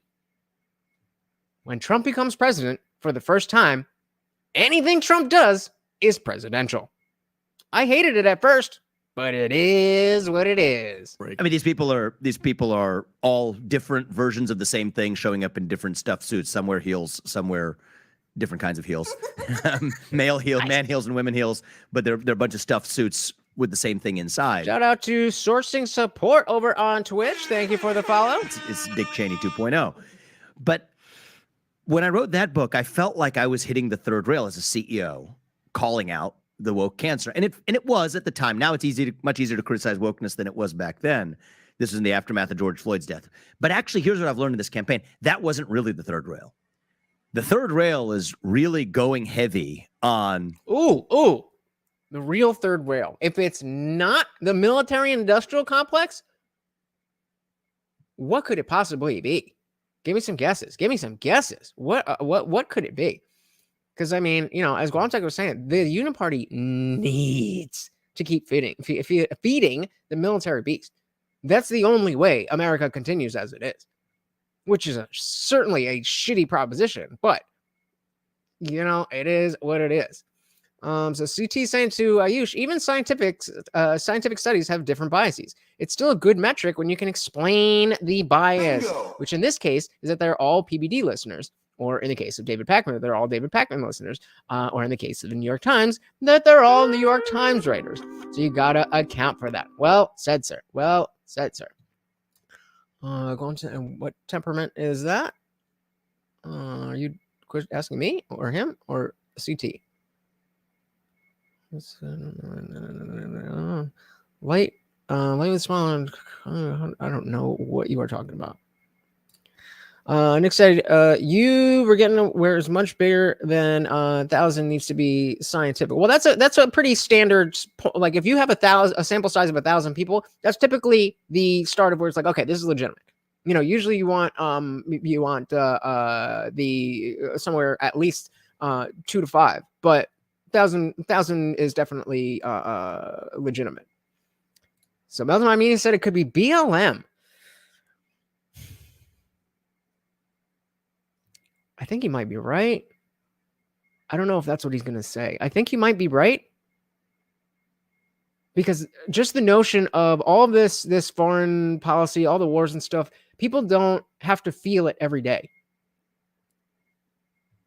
Pest says DEI. I think that's it. All right. So third rail in this context, he's just saying where is it? So before he was talking about saying that, you know, we want to be anti-interventionist, is touching the third rail of the establishment. Like, so that's what's going to get the attention, the negative attention, that they're going to come down on you and, you know, make sure you aren't getting any more money from the RNC. You're not getting to debate Chris Christie. All these things come from doing a thing that upsets them. It comes from the subway, where don't touch the third rail. I'm with Ray, though. I think it's DEI. Let's see. Really the third rail. The third rail is really going heavy on clarity that the U.S. should not be electing to enter wars, that war should never be a preference, only a necessity. That's the same thing. What you mean? True. All three-letter thugs. Fair. That would have been a better answer. But at least he's saying the same thing he just said. But at least he made it interesting. Yeah, America First is definitely a third rail. Yep. I mean, and that's where he's going with this. But I thought he was going to be talking about a different issue. That sounded like a segue, but whatever. That the sole obligation of a U.S. policymaker is to U.S. citizens here on American soil, period. Not to some other person in another country. It should be. That the corruption is bipartisan and that the super PACs are a cancer in American politics. I mean, if you're hitting these points, that's the real third rail for the establishment. They're happy with people going hard on anti-woke, at least from the right-wing version of the establishment. Okay. And so that's been one of my learnings in this campaign, is what you think is the third rail and you're riding it, if they're really still propping you up, you're not really hitting the third rail. You're not really getting to the depth of talking about what others aren't willing to talk about. And if I can draw a little bit of a comparison, we've all seen how Howard Stern has become very just vanilla over the years. And he used to be like the shock jock. Think about what, you know, the context that we're talking about here, and think about Howard Stern. That he was like, oh, he's so shocking, the FCC, da-da-da-da-da. But he was always being propped up. And then as time went on and he got more and more and more comfortable, he was like, oh, well, I have stuff to protect here. I got to say the right things. Or at least I'm too lazy to even learn about these things. So I'm just going to say what's popular. And that's what's happened to our entire political establishment. But I just was speaking my convictions as it relates to the war in Ukraine, which I think has been a corrupt intervention and something that has not advanced U.S. interests. That's really where we say, oh, no, hold on, hold the phone, make sure we suppress this guy in a way that, to bring it full circle, was the way that we were suppressed when we reported on the Hunter Biden laptop story. So it's interesting how that kind of comes full circle, but that's where we are today. Why do you think they jumped ship from Ron DeSantis to Nikki Haley, like you said, the first part of the election? Yeah. The second part, she's been very hawkish. I think it just became quickly evident that Ron DeSantis momentum has no, well, yeah, I mean, he has no chance. They've concluded, I think, correctly. I mean, I think the same is true about Nikki Haley too, but it became. I was just about to say that. Like, yeah, I mean, let's reassess. And acknowledge the fact that this is a race for second. But the media is still has the job of giving you stuff until then. So they were riding with Ron, and then it was like, all right, Nikki Haley's up next. She's the one that's gonna have the most content. You're going to be able to get content out of her. They're going to be able to turn any type of criticism of her into sexism, bullshit like that. Most of my media said it gets so big, corporation starts to written the script. What? I don't know what. I still know what you're talking about. Any what is a cephalologist?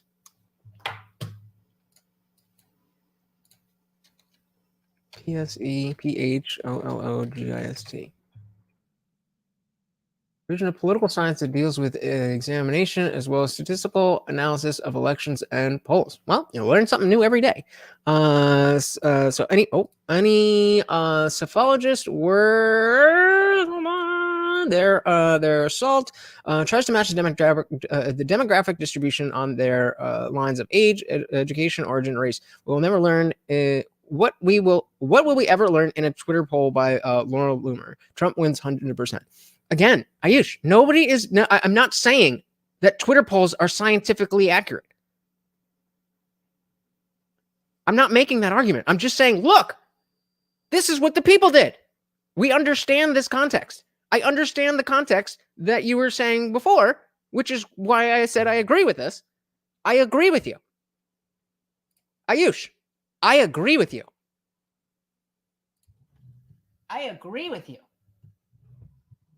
It's so obvious that with that much money behind him, and we're talking like mega amounts of money that have never been spent in a Republican primary before, if that couldn't lift up this dead weight that's still hanging on the ground, then okay, that's a lost cause. Let's just find the next puppet we can prop up. Exactly. Thank you, CT. And, I think that Nikki Haley came out to be actively pro-war. I mean, there's a woman who calls her heels ammunition. This is a woman who... Whatever the hell that means. I think when she comes... I mean, I felt like saying on the stage, I'm not some third world nation that you want to come bomb, right? That's what she sees. The bombs explode her bank account. Bro, how did you not drop that one? You had that in your head? And you didn't say that? Can you imagine? I mean, thinking about it, okay, maybe that would have been a little too far. Maybe people, especially after the heels thing, maybe people would have thought Vivek was going too hard. But can you imagine if he said this to her?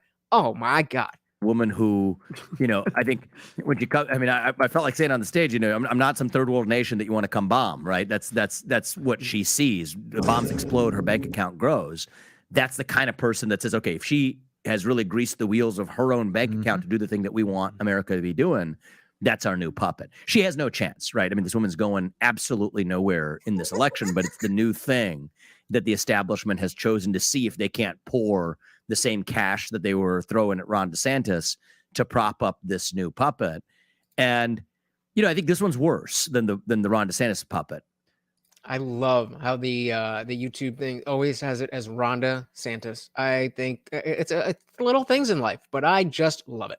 Ron DeSantis, I wouldn't call him corrupt, right? I actually think he was a good governor. I think he's a good dude, actually, like at his heart. I think his family's a good family. Agree. I think he's been exploited. Yep. I think that's actually what's happened here is this man would have just continued being the governor of this state and probably done a pretty good job of it. continued doing a great job of it. Let's not discount what he's done. Continue to do a great job of being governor. But then it sounds like he's about to go down the aisle, down the aisle of people got in his head. They said, "Oh, you're getting so much," even though it's 4 years out, 2 years out, whatever it is. Then you should run. And the guy is just not ready for that level of scrutiny. He's just not. And then the establishment decided, said, no, that's not your choice. You will be the chosen one to run for president. You don't think he wanted to? I don't think he wanted to. Really? No. God damn it, Ronna. Ronna, right? That's her name? The Mitt Romney girl? Of course. We had the best governor in Florida. And she whispered in his ear, and like, you're being a little bit too anti-establishment. So, but we like it. So you should be the president. Oh, that'll totally work out. All making sense now. I don't think so. I mean, I haven't. I'm giving you my opinion on this. Sure. Certain things I can tell you are hard facts. Everything we've talked about so far about Ron McDaniel on all that corruption, that's hard fact. Now I'm just giving you my opinion here. I don't think he in his heart would have wanted to do this or felt called to do that. I think he was dragged into this. And it was a form of sort of abuse of a guy who wasn't wired for this, right? I mean, he doesn't have the personality for it. I don't think that he has a personal appetite for it. I think he cares about the country. I think that he has, he served the country in the military as a lawyer and otherwise. He seems to be a service-oriented person. I think he was doing a good job in Florida. I think he cares about Florida. I think once they started putting him up to this, then it changes your mentality and you use Florida as a pedestal to then achieve national ambition. But him left to himself without the establishment tainting him, he would have just been another of many good governors across the country. That's the right role for someone like him. Right? I think that's a great point. And I just put up a new poll. Does DeSantis regret running for president? Obviously. I'm very curious to see what you guys say of that. Despite the fact that I'm not going to break it down in demographic lines and distribution of age, education, and origin and race, I'm curious what you guys will think. I'm just messing with you, age. But he said he'll go down like Ted Cruz, still in good books of people. Fair enough. He's an executor. In some ways, people use this expression. Wait.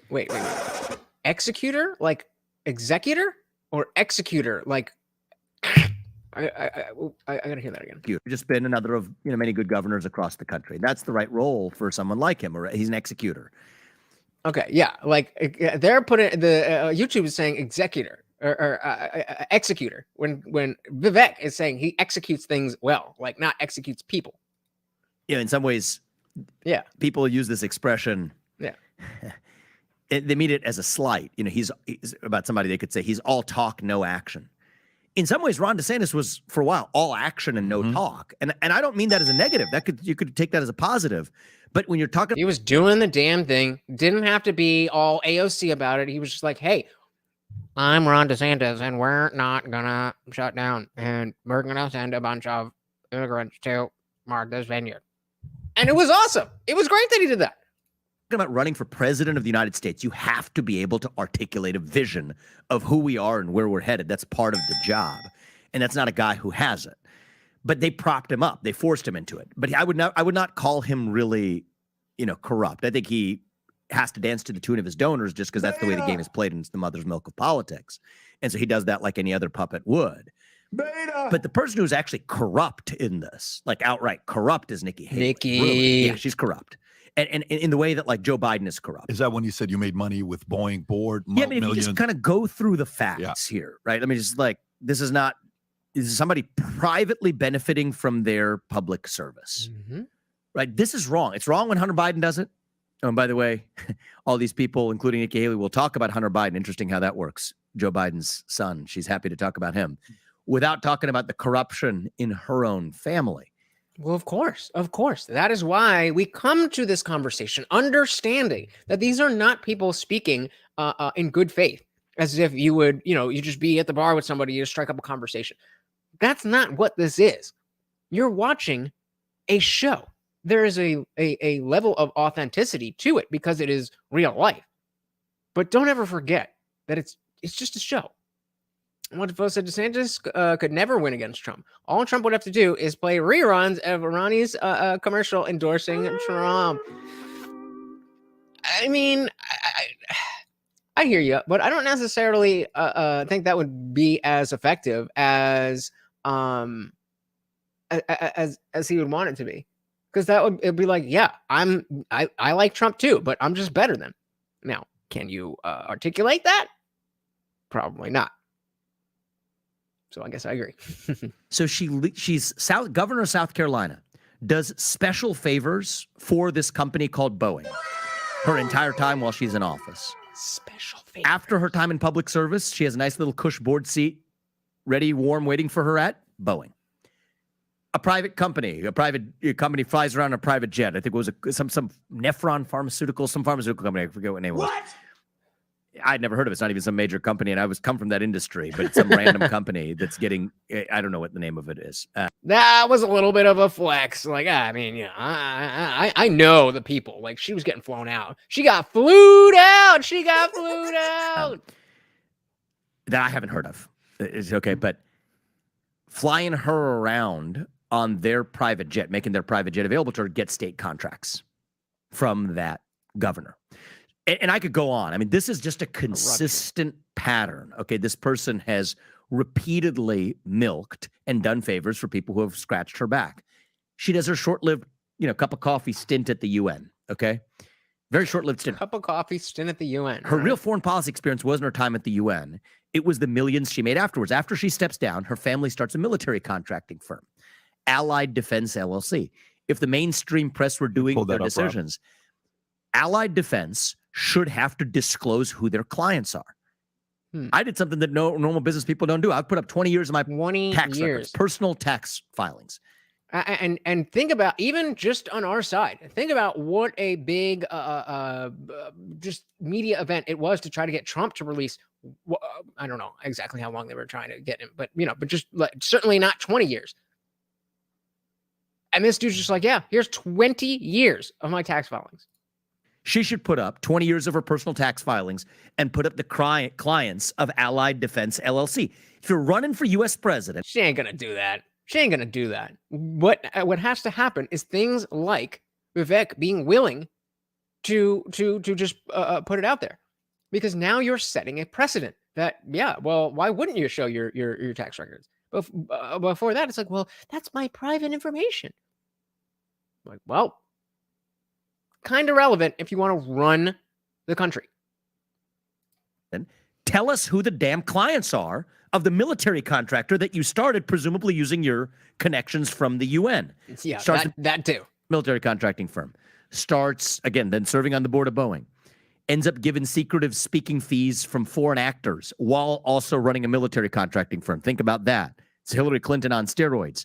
You could just go down the list. She's somebody who literally during this presidential campaign, as far as I know, it's unprecedented in U.S. presidential election history, collecting corporate stock options while running for U.S. president. How dare you?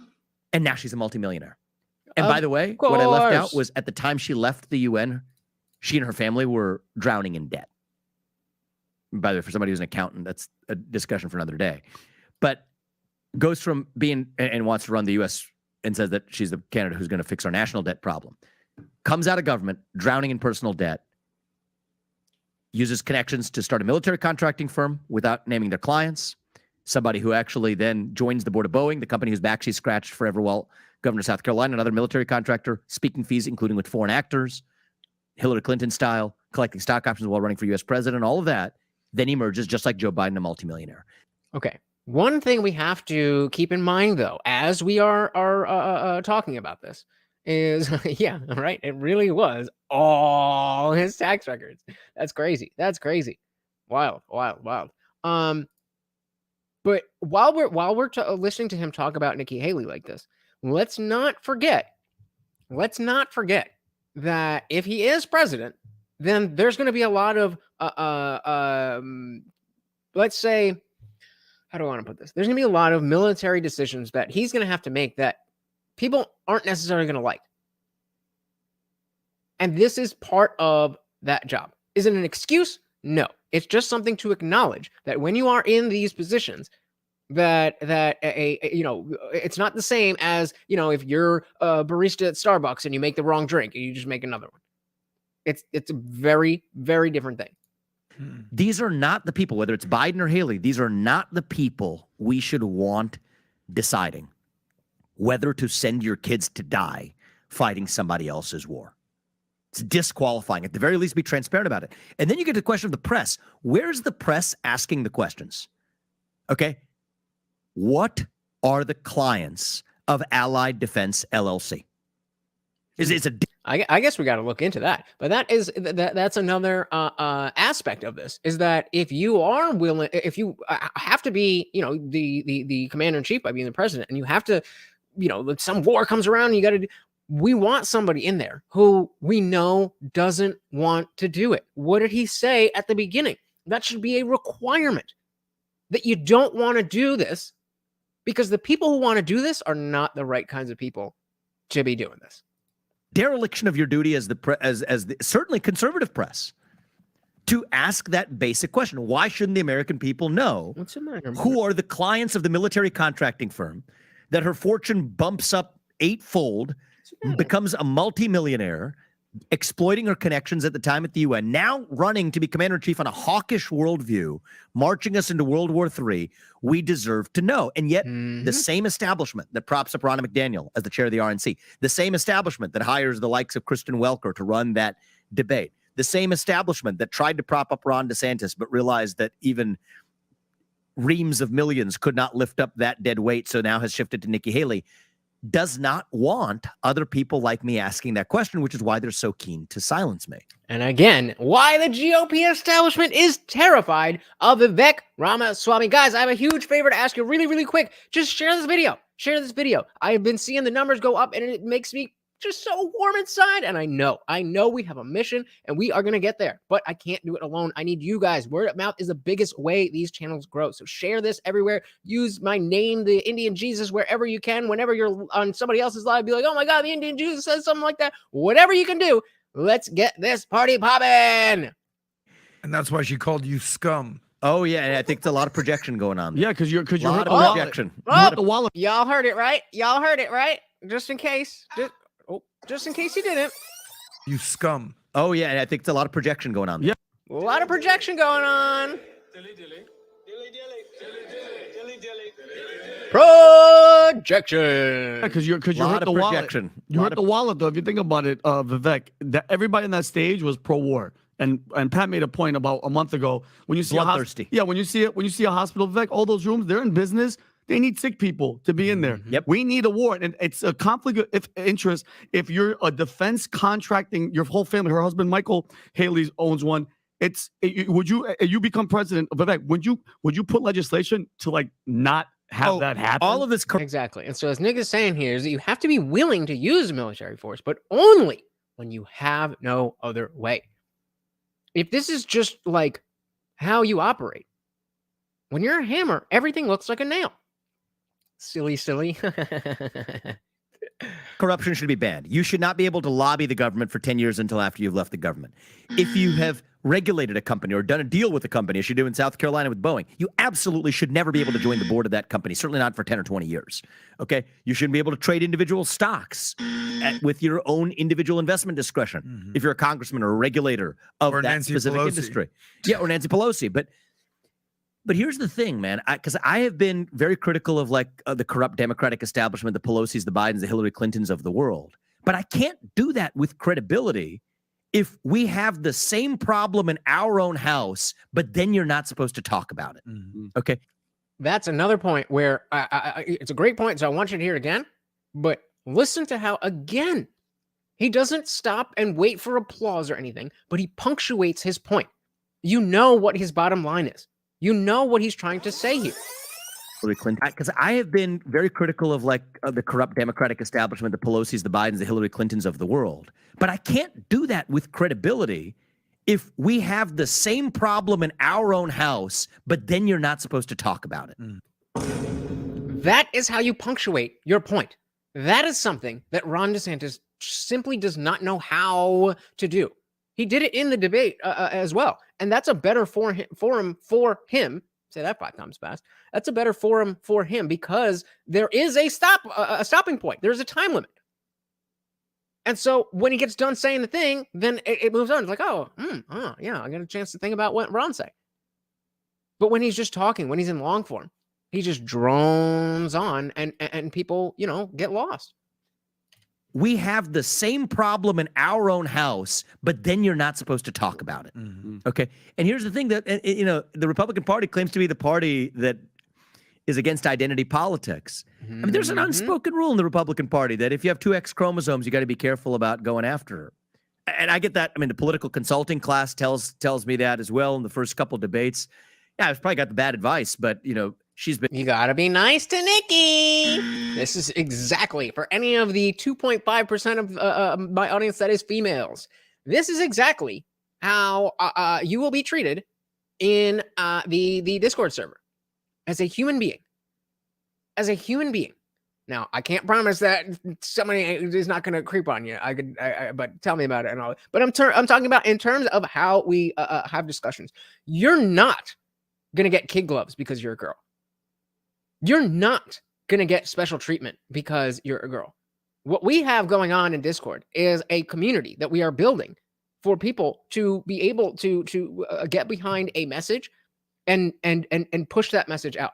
And we need to be able to hack at each other and say, no, you're wrong because of this and you're wrong because of that. Myself included. Those of you who know, put a 1 in the chat if you ever, got in an argument with me about something and been right.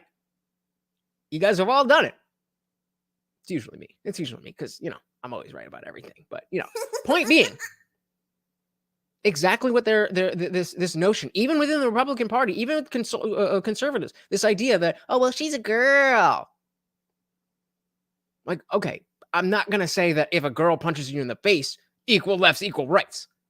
I'm kind of not about that. But certainly when we are talking about speaking, you will be treated as you should be, as you asked to be, as equals. And based on, that's at the when you come in. And then based on who you are. If you're a piece of shit, we're going to treat you like a piece of shit. If you're a nice person, we're going to treat you like a nice person. Context, I think that was what she meant by the ammunition comment. She said the quiet part out loud. Don't criticize female Republicans. I think you're right. But I just the way that she said it, and we have to remember that she didn't respond to it immediately. Vivek was talking, and then it went to somebody else. The video that we watched, it just clipped the 2 parts together, but it didn't come right after it. So I think you're right. That what she means by ammunition is that, like, oh, you touched on my heels, so now you're sexist. How dare you? Don't work like that, sweetie. Don't work like that, sweetie. Not anymore. You said, yeah, that is total BS. She literally uses her identity in her campaign. Here's a statement from her. When you want to fix a problem, you call a woman. I have never, ever called a woman to fix any problem that's been in my life. So I don't know what you're talking about. She's called me 4-letter words each of the last few debates, but there's a certain thing. If you have 2 X chromosomes, somehow you're immune from criticism. That's not what the Republican Party stands for. Identity politics. If you're running for U.S. president, you can't handle the heat, you stay out of the kitchen. You want to sit across the table from Xi Jinping? You better be able to confront basic questions like your tax returns or how you made your money or who the clients of Allied Defense LLC are and how that relates to your foreign policy that, frankly, makes more money by taking us to war. And I think that these are real questions we got to get into. And they absolutely are real questions. And the fact that it's not, the people who are supporting her, especially the women and the feminists, will say that, oh, you're just acting like this because she's a woman. And if a man were to do that, then you would say, oh, he's a strong leader. Maybe. I'll say it. Maybe. Probably not, because she kind of got all hypey and rolling her eyes. But maybe. If they were talking about a man's records, and the man, did something like that and snapped back. These are for ammunition. Maybe. But that doesn't mean that you being a woman and acting like a woman in that way changes anything about the fact that we need you to be a leader. There's a lot of masculine qualities in a leader, specifically when you're talking about a president. Now, if you have those masculine qualities, great for you. But you can't expect to get special treatment because you wear heels, but, then we got Ron. But it doesn't work that way. Let's talk foreign policy. So Israel, Hamas, Palestine, you're seeing what's going on there. Numbers being reported, what's taking place. Erdogan's coming out saying he's declaring Israel war criminals as Turkey rallies behind Hamas. We're seeing the protesting all over the place. You're seeing U.S. forces under fire in the Middle East as America slides towards brink. A defective drone launched by an Iranian-backed militia targeted U.S. forces at the Erbil air base in Iraq, but failed to detonate, sparing casualties. Page 2. This incident was one of 40 drones and rocket attacks on U.S. troops by Iranian-backed militias in response to American support for Israel during the Gaza war. We can keep hearing about these stories. And we will keep hearing about these stories. And I think what Vivek said, and I'm hoping he's just going to repeat it, verbatim. What he said in the debate was absolutely spot on, and the best position for America and Israel as an ally. So I really hope that he says exactly the same thing. One open-ended question: what's your position with what's going on here? How would you, if you were the president right now, how would you put a stop to this? No. Okay. There's so much to talk about here. We got time though. Yeah, we got time. Yeah, it's good. This isn't cable news. I like this. No, it's not. It's good. So there's no buzzer that goes off in 30 seconds? No. You mean that? Okay. Yeah. And again, notice how Vivek is like, all right, let's get into it. Whereas I just said, DeSantis does better when there is a buzzer that's going to go off in 30 seconds. Real life doesn't have a buzzer. And this is what this is why this new media is important, by the way, is they hate that I come on these kinds of, I go on all these podcasts. So something that we'll say here's how it works. Here's the game plays. Cable news does not like that you all exist. And so they create a disincentive for candidates like me to come on here. Why? They're going to take something I say here. Happens every time. Airlift it out of the context of the conversation that we're having, and then put it on the 3-minute or 2-minute version that they have, or 30-second version that they have, which is their mode of media. And they know that purposefully distorts what the candidate says, which creates a disincentive for candidates to actually engage in real human conversation. And that's why other people, even when they show up in podcasts, are coming and stuff suits. That being said, let's talk about foreign policy, because this is the third rail. So here's my view. My job as U.S. president is to look after the interests of Americans here in the homeland. I don't think that should be controversial, but that's my view. I think the job of Israel's president is to look after the citizens of Israel. Let's go. And I think that we're an ally of Israel. And what do we do as an ally of Israel? I think it is to provide diplomatic support without military intervention. And so all of this stuff about sending this kind of aid or that, I think it's better for Israel and better for the United States if we mind our affairs and they mind theirs, but we give them the diplomatic support they need to say, you get to do whatever you need to defend your homeland. Exactly. When we were in these discussions, again, this was a learning point for me, because I was aware. I'm going to date myself here, but for those of you who were around for the beginning of the internet might remember the muffins video. I can't even remember other examples, but if you know, it was the same person that did the shoes video. Oh my God, shoes, that person. In the muffins video, one of the muffins was the Israeli-Palestinian conflict muffins. This is in like 2005. So fast forward to 2023 when I'm learning about this, and I'm like, this is still going on? how is this? How is this still happening? And one of the questions that came out of that is, or I guess one of the things that came out of that is Israel has a very strong military, specifically compared to all the countries that are around them, even if they're vastly outnumbered. So I'm sitting here asking, why is nobody saying exactly what Vivek is saying right now? So let's run this back. Stuff about diplomatic support without military intervention. Diplomatic support without military intervention. And so all of this stuff about sending this kind of aid or that, I think it's better for Israel and better for the United States if we mind our affairs and they mind theirs, but we give them the diplomatic support they need to say, you get to do whatever you need to defend your homeland. I think that's what I said on the stage. I mean, I would, if I was on the phone with Bibi, I'd tell him, you know what? If you need to smoke the terrorists at your southern border that are invading and threatening your country, you go do that. And I'm going to be smoking the terrorists that are trying to smoke this country on our. I posted. God damn it. God damn it. I need that moment. I need that moment. That was a good moment. I was ready and I hit the wrong goddamn button. Plus, you need to hear that one. Invading and threatening your country, you go do that. And I'm going to be smoking the terrorists that are trying to smoke this country on our southern border if they're entering here and attacking our country in the same way that they're attacking yours.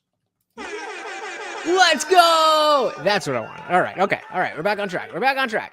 That's what I'm going to do. You do you. And we'll give you the diplomatic support without the UN or anybody else second guessing your decisions and micromanaging you, or us micromanaging you. And I think that's part of where we muddy the waters is when. Guys, we only got 8 votes and we are split 50-50 on the poll. Does DeSantis regret running?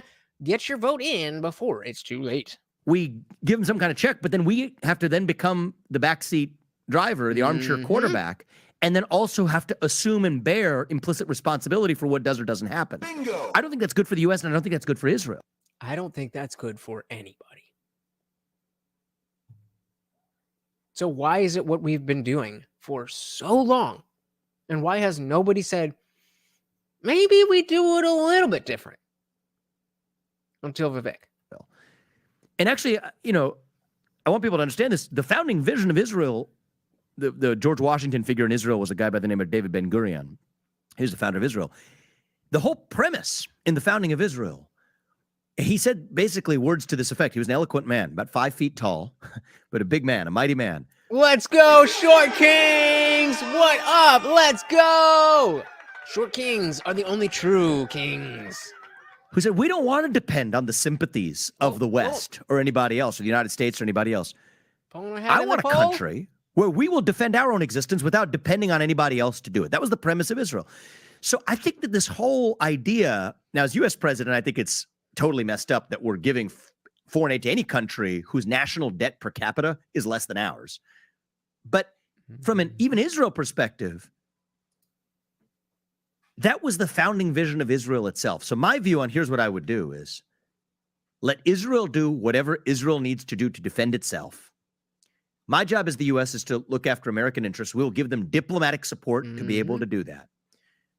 But don't intervene militarily. And that makes it clear to Iran. So I can say publicly to Iran, you stay the hell out and we'll stay out. And we'll Exactly. This is little old me who knows nothing about nothing.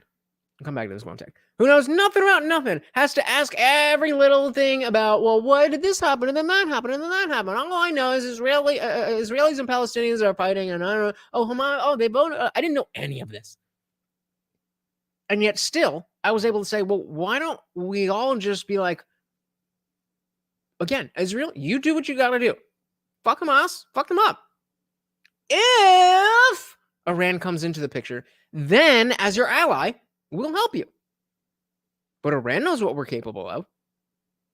And we have people like Nikki Haley on stage saying, we have to go attack Iran to make sure that we stay out of war. What? Oh, hell no. Make that make sense. Never understood and underestimate a 5-foot Jewish man. Never underestimate a man under 5'5". You never know what's going on in his mind. So Gonzaga said, I think DeSantis going to our poll here. We have 9 votes. Let's get one more. See if it's going to be 50-50 or if one is going to win. I think DeSantis regrets his campaign team. Him running at least keeps people talking about him, even if it's not as much as he needs. So are you saying this in the context of, like him running in 28? Because if he's just the governor, you don't need people talking about you. And in fact, when you've had people talking about you and you're the incumbent, the only thing that can happen from people talking about you is your numbers go down. So I don't know. I definitely agree with you that he regrets his campaign team. They are just terrible. But I also, I'm kind of with Vivek. I kind of think Ron was never like angling for president. I think he really cares about this country. He wanted to do what he could do. Amazing things in Florida, and maybe eventually he would have gotten there. But I think Vivek is spot on, and I absolutely think Ron regrets running it all. Makes sense to Nikki's checkbook. Yep. All the worst things in the world do. Why wouldn't this? Let the IDF get its job done. In the meantime, because you read some of those headlines, if you hit us, exactly, the United States of America, if you hit our sons and daughters on military bases, our troops who are serving this country. Why is it that I've literally never heard anybody say that before? Why? Everybody has some, these people need to do that, and the history of this and that. And fair. That's important. But what is the solution? And everybody seems to think that there's some a diplomatic way to deal with people who, in their charter, say, we want to G-side X people. Why are we entertaining this? Flatten them. And then, if Iran gets involved and we do end up in a world war, it's not our fault that Hamas did what Hamas did and Iran's on Hamas's side. Like, that's how human history has been forever. Honestly, I think people talking about DeSantis at least makes Florida look good, which in turn keeps people talking about the issues he solved. Hence, the cultural conversation continuing. Okay, fair enough. I can get behind that. I can get behind that. Goes on to say, but no, his presidential campaign is over, even if he doesn't want to admit it. Agreed. Yep. If you actually hit him, we will hit you, whoever that is, whichever group that is. We will hit that group back. With surgical precision. Not innocent people. Surgical precision. Let's see if he uses that exact term. The person who actually hit us 10 times harder. Is against the backdrop of my view that we shouldn't be in places like Syria and Iraq in the first place. We were told we left Syria and Iraq. Now we find out we've got, couple thousand people in places that we were told that we were left, sitting there as sitting ducks and targets to get hit. So that shouldn't have been there in the first place. But I mean, just think about that for a moment. You have kids. These are usually kids. Somewhere between 18 and 25, maybe 28, 30, going out to these places around the world, and everybody at home doesn't even know that they're there. I don't know how military parents I don't know how they do it. Always pro-American here. If you hit us, we will hit you back. But what's interesting is there's also an interesting story. I don't know when Trump gave the speech. It was in Texas recently, I want to say, where he recounted, I think, an interesting story that went underreported. You guys could probably find it and pull it up at some point. It was interesting, where he told the story of after they took out Soleimani, the Iranians gave him a message, or gave the White House a message that, hey, listen, we have to have pride here. We're going to hit back, but we're not actually going to hit you. We're going to send some missiles, but it's not going to hit anything. What? And that's exactly what happened. These are like very precise missiles they send up, and then they explode in the air without hitting their actual targets, when in fact these are very reliable, precise missiles. Oh, and I could be completely talking out of my ass. But is this similar to, or is this what he's talking about? Like when there was a report that, I don't remember which side, Israel, Hamas, I don't remember, that they blew up a hospital And what actually happened was that something went off in the parking lot of a hospital, and the crater was like that big. So in a certain sense, and that was interesting. It was fascinating. He hadn't told that story before. I think certainly the government hadn't told that story before. And so it's interesting where the responsible job of a U.S. president is to advance our interests, to be strong, to protect Americans. But it's not in our national interest to automatically sleepwalk our way into World War III. Absolutely so for the people not. who are saying that because Iran funds, Hamas or Hezbollah or the Houthis or other groups, and those groups hit Israel, that gives the U.S. a reason, like the Lindsey Grahams of the world that make this argument, to preemptively strike Iran. Think about that logic. That's how things have been working. How can we create a situation, or how can we find a situation where we can convince the American people and we can convince the world that if we don't have a preemptive strike, that it's the end of the world? It's the end of the world. I say to that, is it though? According to that logic of proxy warfare, Russia would have the right to hit the United States now because we're funding Ukraine to hit Russia. Yep. So those messed up theories of proxy war, that's how you get to World War III. And I think it is a vital national interest. So we have this thing I rolled out the night before the debate. It's our No to Neocons pledge. Actually, people should go there. We're not asking for money or anything else. Just sign the pledge if you're on board. Guys, one more vote. Come on, vote on that poll. I want to get 10 votes to make sure we're going to be either 50-50 or one is going to win. No to neocons.com. Okay. No to neocons.com. Okay. And every person who is a political appointee in my administration will have to sign it. Yeah, there's this. There's the No to Neocons pledge. No to neocons.com. You go there. Look, just scroll down. This is not controversial stuff. If you scroll down to the 3 elements of this pledge. Boom. Boom. What is the other thing that I've been very critical of Ron DeSantis? And just in general, of people who are trying to do politics in general. Having a clear message. What is it that you would like to happen? What is it that you would like for people to do?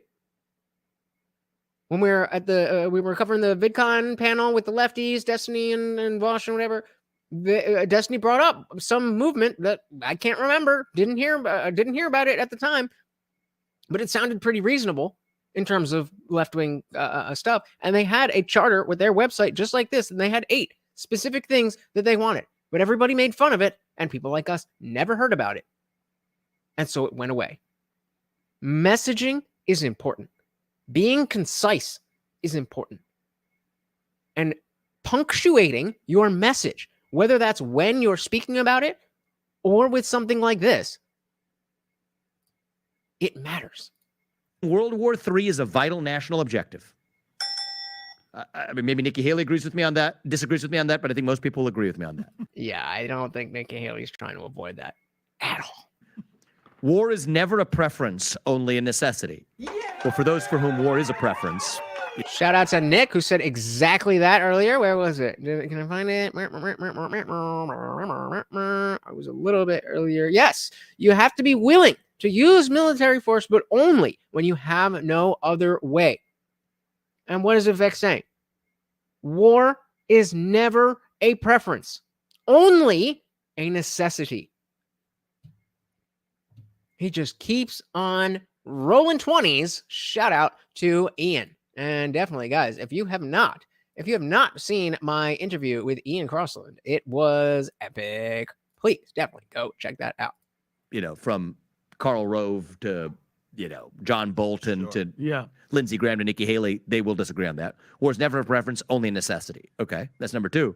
Number 3 is the sole duty of U.S. policymakers is to U.S. citizens. The sole duty of U.S. policymakers is to who? To Ukraine? To Israel? To our allies? To the UN? No. To U.S. citizens. And I agree with him. This is not that crazy. But I'm sure people are going to turn this into white supremacy or something. So again, the brown face of white supremacy. These things should not be controversial, but I will require any political appointee in my administration to make sure they're aligned with these three elements of a basic foreign policy vision. Well, like I said, the language the other candidates were using to push war was chilling, an unholy alliance and such. It's like hearing something out of 1984. Bingo. We're living it, brother. We are living it. We are living it. We are this close to being a history book. So we did end that poll. We had 60% saying no. Ron did not regret running. I'm going to disagree with y'all, but interesting. Interesting to know, despite the fact that it may not be statistically significant. But that's what puts me at odds with most of the Republican Party. Vivek, how close are we? I think we're closer than we've ever been in our lifetime, Patrick. In our lifetime. I was confused by the question because they were talking about World War III, but I was like, is this a segue? How close are we? Like, can I give you a gift like boots? Or how close are we to World War III? But it was the latter. So let's run that back a little bit. But that's what puts me at odds with most of the Republican Party. Vivek, how close are we?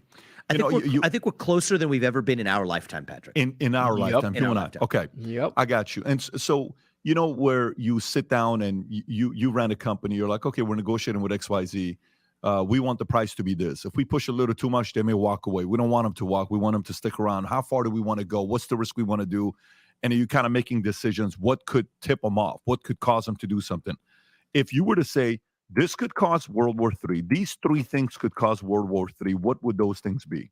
So I'll give you a couple like principal answers, and I'll give you a couple fact answers. Sure. The principal answer, how you get to world war, is world war is rarely, it's never in the interest of any of the countries who enter it. So that means it's a tripwire that accidentally forces a bunch of people into a situation that's not actually in their individual interest. You could call it a collective action problem. Here's how world wars happen. Vague red lines. So when you don't know what somebody's actual red lines are. Vague red lines. Not just red lines. Vague red lines. Because that can be communicated and interpreted in a number of different ways. And just like the semantic obfuscation that I talk about, we need to be concise. If the red line is maybe it's this, maybe it's that, maybe it's not, well, they're always going to go with, well, yep, that's the red line crossed, done. We have to go to war now. Vague red lines. Well said. CT said they want war with Iran. They want to dry out Russia's military with Ukraine, and we still claim to defend Taiwan. That is World War III. Yep. Tech said it's crazy that we live in a time where you say, how close are you? And we people, and how close are we? And people automatically know what you're talking about. I mean, I didn't, but it sounds like you guys did. Nick said he actually, he believes in the actuality implementing the conversation. What a concept. I can support that. Oh, gotcha. He believes in actually implementing the Constitution. What a concept. What a concept. Then you accidentally end up doing things that cross somebody's red line without knowing it. So my view is the U.S. has operated according to this model of strategic ambiguity. I think we need strategic clarity. Be crystal clear and mean it. As I said, if you hit us, including our sons and daughters who are troops, stationed wherever they are, we will hit you, not some other vague other action. We will hit you 10 times harder. That's a clear red line. That's how you avoid world wars. Now, I think the other thing you got to look at is it my job to be a global policeman? If so, that's a clear path to world war because you have conflicts that don't relate to your self-interest. Obviously, right? I mean, obviously. If you're supposed to be the world police, how are we not going to have to police the world? Or is it my path only to look after my self-interest? So if you start with the first premise that it's in everybody's... Notice he didn't say the American people's interest. He said his interest. So I'm going to choose, for the purposes of this conversation, I'm going to choose to take the worst interpretation of that. And when he says my interest, I'm going to assume that he means Vivek Ramaswamy and not America. Just to see where it goes. Or is it my path only to look clear path to world war because you have conflicts that don't relate to your self-interest? Or is it my path only to look after my self-interest? So if you start with the first premise that it's in every nation's self-interest to avoid world war, and every nation is only acting in their self-interest, then you avoid that world war scenario. So now let's get really specific. What are the series of events that could lead us here? One thing we're doing right now that increases the risk of world war is that our policies are driving Russia further into China's hands. And in order to have a world war, what you need is at least two different superpowers, neither of whom can obviously prevail in victory over another one. I think that the U.S. vis-a-vis China alone, or the U.S. vis-a-vis Russia alone, actually is objectively going to be stronger than each alone.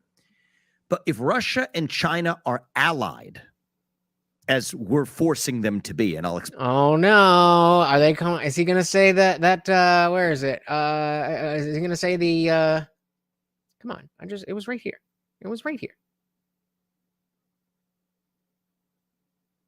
The Unholy Alliance. Where was it? Oh, shout out to Guamtech. I mean, I can't see it from here, but he might bring out the rhetoric. Let's see. Explain how. Then they could arguably outmatch the United States because Russia has nuclear capacity ahead of that of the U.S. Russia has hypersonic missile capabilities ahead of the U.S. What does hypersonic missile? Travel faster than the speed of sound, carrying potential nuclear loads that could hit the United States. China's naval capacity is arguably ahead of that of the United States, and we then depend on China's economy for our modern way of life. And so China and Russia are already in an alliance with one another, but we're driving Russia further into China's hands. How? By isolating Russia economically, so they need more China. If we've cut off the West, they need to actually depend on China economically. How? We're arming Ukraine to the teeth to fight Russia. That's why China's arming Ukraine. That's why China's then arming Russia. Again, driving them further into China's hands militarily. Economically and militarily, the policies we have adopted are driving Russia further into its military alliance with China. We made a commitment. James Baker, the U.S. Secretary of State, did in 1990 to Gorbachev, who led the USSR, that NATO would expand not 1 inch. It's like Ronnie McDaniel's not 1 cent commitment to me. Not 1 inch past East Germany. Well, we haven't kept that. NATO's expanded more after the fall of the USSR than it has ever after. Interesting. So Guamtech is such a businessman, relying on the deal rather than the big stick, which I assume is a reference to the Winston Churchill. What is it? Walk quietly but carry a big stick. Smart. And that's the way, that was one of the things that in 2015 and 2016 as a never Trumper, this notion of approaching America like it's a business, I was offended by that. I'm not really sure if I can pinpoint why.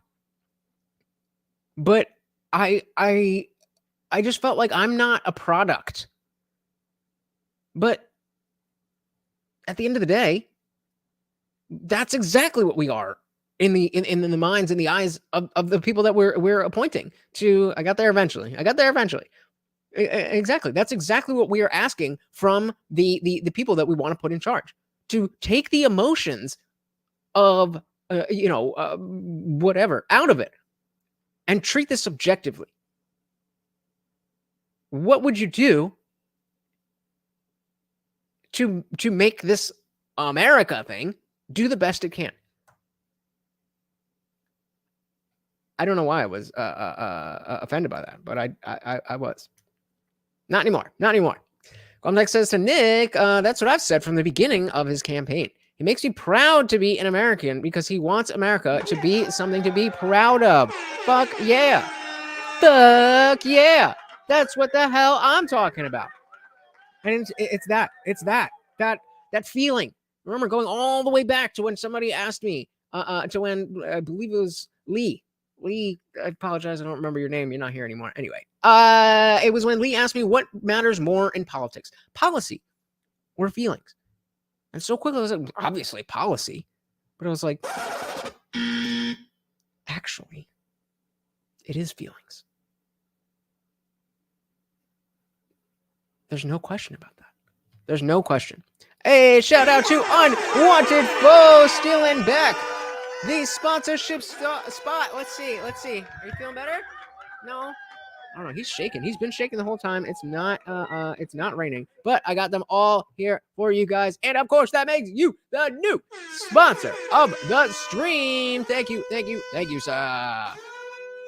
Again, then encircling Russia, or at least from Putin's perception, driving then further into a need for military alliance with China. So that's the number one precipitating factor here, is the Russia-China alliance that raises the risk of World War III. And then if you combine that with these vague rules of proxy war, right? The vague rules of proxy war are, well, we're saying in the Middle East that if somebody pays a group to hit somebody who's allied with us, that gives us the right to preemptively hit them. If we do that and act on that, that automatically is then Russia's justification for doing the same in return to us. Yep. And this is obvious when you take a little bit to just look into like, okay, who is benefiting from this, that, and that? Oh, okay. I see what's going on here. Military industrial complex. Shout out to Ruthless Admin in the building. Welcome to the party. So in my opinion, the U.S. should be isolationist, militia only with heavily armed citizens. Make it insane to attack us or scale up a global war in any way that could hurt us. Also, good evening. Good evening to you. Love that. You know what? Let's drink to that. Dilly indeed. Welcome to the party. CT said, I agree with the sentiment. It just isn't possible at this point with downgrading our economy. We keep bases on the whole world to make sure that the U.S. dollar is the currency of world trade. Yeah, I mean, definitely easier said than done, but no reason that can't be our ideal. We always got to remember, we should be chasing an ideal, an unreachable ideal. Can't reach it. But it's our North Star. So if we only get this far, we're at least going in the right direction. And then if I'm U.S. president, I have to stick to my principle, because if you hit us, I will hit you back 10 times harder, whoever you are, and I will always keep that. Well, then we hit Russia 10 times harder than they hit us. That's World War right there. But that's not war hawkish. That's defensive. Even if it lands us in the same spot, at least we tried. Can we try? With China. And by the way, the wild card in all of this is you have nuclear weapons involved. Okay, we have the first nuclear non-proliferation agreement that's absent. It's the first time we've had no nuclear non-proliferation agreement between the U.S. and Russia since the early 1970s. And then China's sitting here when we're wearing thin in Ukraine and the Middle East to go after Taiwan, which is in our vital interest. So again, here I've done something that no other presidential candidate has. I'm clear. We will defend Taiwan. That's different than the U.S. policy in both parties right now, which is strategic ambiguity. I think we need strategic clarity. Draw that red line. We will defend Taiwan at least until, for the foreseeable future, at least until we have achieved semiconductor independence. Because if China's squatting on the semiconductor supply chain, then they have an economic gun to our head. You can't be using that phone, that computer, that camera, these lights. We have to depend on China and ask them for permission. Yeah, one company, TSMC is the linchpin until all of the... I forgot this guy was part of the team, but welcome. I think his name's Tom. Welcome back, Tom. Chip fabs get built in the United States, and the brain power that's going to be designing those chips are back in the United States. Or at least in Korea and Japan and the United States. Yeah, if you look at the market share of global reliance, Taiwan is the most overweight in any industry you could ever lay out. Totally. And it's sad that we got to where we are, but we are where we are. And so my view is that then becomes a precipitating factor because, again, it's strategic vagueness, right? China doesn't know what we're going to do. And there we go again with the vague red lines. Guamtech said, I say isolation. Whoa, don't drag my entire desk and everything at once. Guamtech says, I say isolation for at least a short time to at least get our country and economy back together. Not necessarily leaving the world altogether, but no help or funding until we fix our own house. Bingo! Hell yeah. Hell yeah. You said the petrodollar has been on shaky grounds recently. Saudi just needs to call the U.S.'s bluff. Yep. This is all the more reason that we should be focusing on what's happening at home and not trying to stick our tentacles into wherever else to try to, poke around and literally poke the bear. Nick cosigns ruthless admin.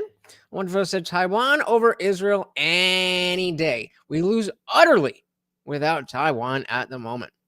I think that seems to be the we got 75% of you saying similar things, but definitely let me know. Hit that poll. For those of you watching the replay, which would you defend first, or if you could only pick one, Taiwan or Israel? Which one? Versus if you say outright no, you do not do this for the foreseeable future, at least until we're semiconductor independent. And after that, we will resume our current position of strategic ambiguity. A current position, resume it later. This is how you avoid World War III. And I'm deeply worried that we have, and I know that was a lot going on there. And so, there's a lot of different factors, and foreign policy is complicated. And I understand why the likes of the neocon hawks like Nikki Haley would say, I feel dumber every time you speak. Yep, I understand you can't process all of that because you want to go to war and make money and put more money in your bank account as a consequence. Got him! But I get that. That's fine. That's why these people should never come within spitting distance of the White House. But we are closer to World War III than we have ever been in any of our lifetimes in this room, of those of us who are in this room. And I think that requires a president who at least states that as a commitment and has a clear vision of how to do it. And Vivek, I completely agree. I completely agree with what he's saying. So CT says, I agree completely with fixing our house and ending global funding. But if the petrodollar crashes, we will be trading bullets for food.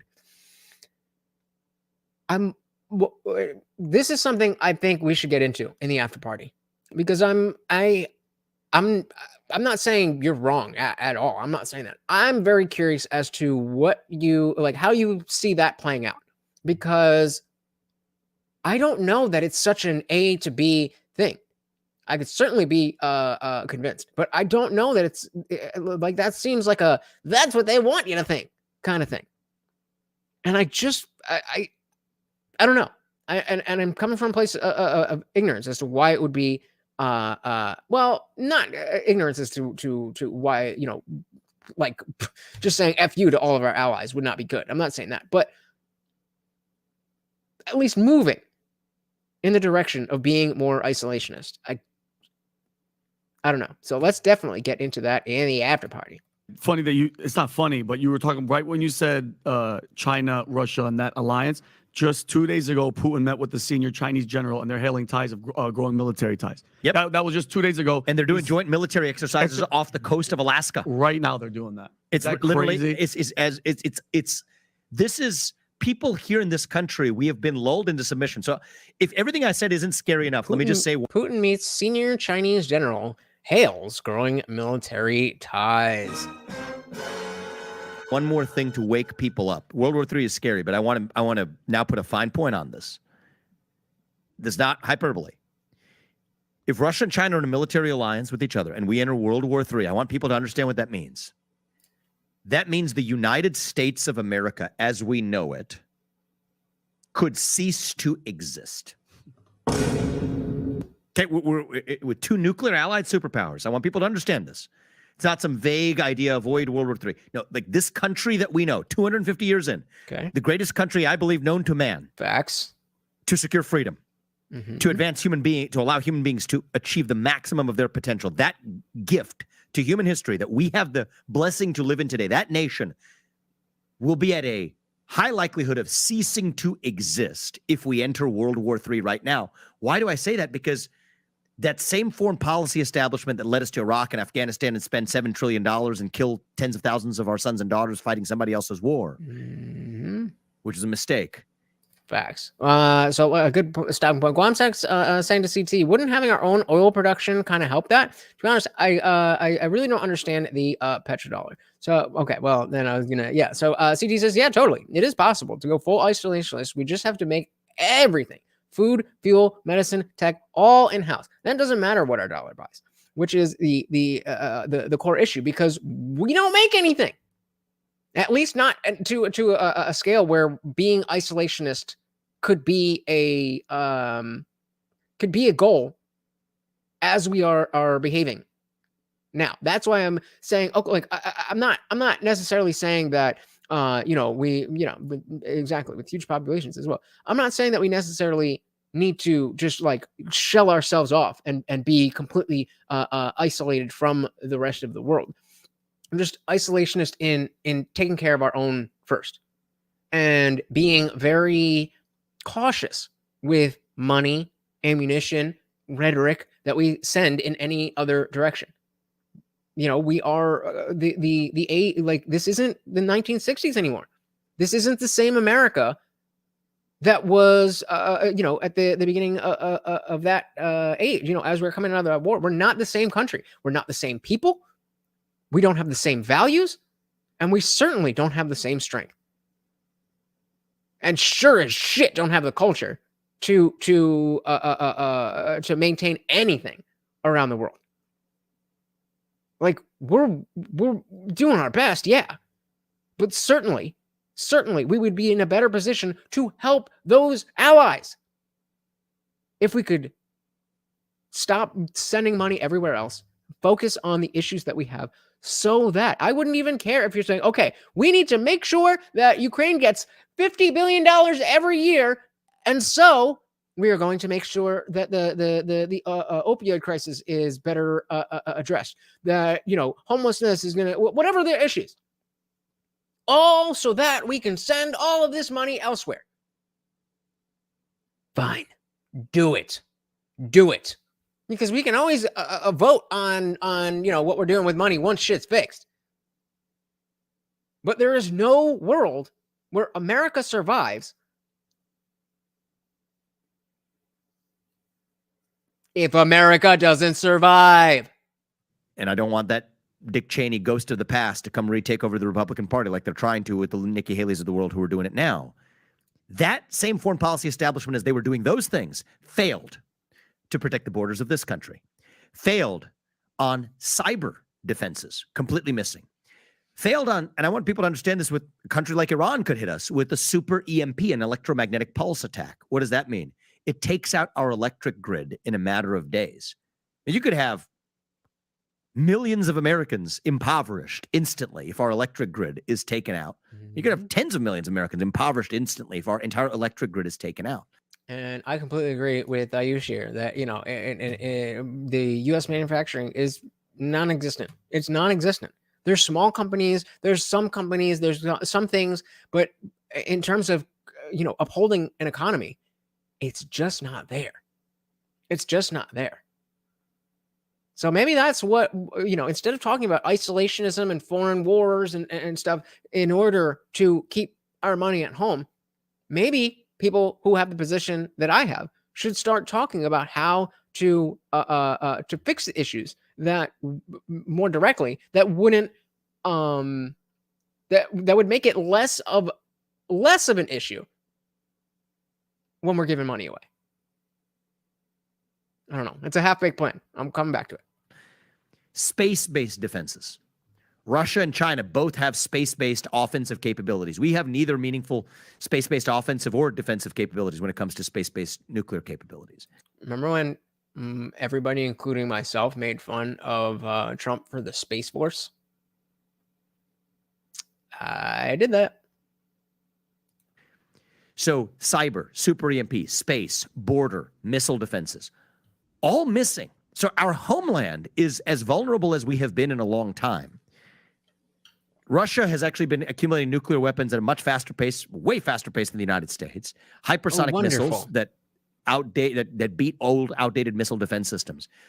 Against this backdrop, do you really want to march your way to World War III? It's bad enough to say I want to send $200 billion of our... It looks like he just took a sip of Vivek's drink. ...taxpayer money so that some Ukrainian mid-level kleptocrat can buy a bigger house, because that's what's been going on so far. Well, with $34 trillion in the hole over here, bad enough here.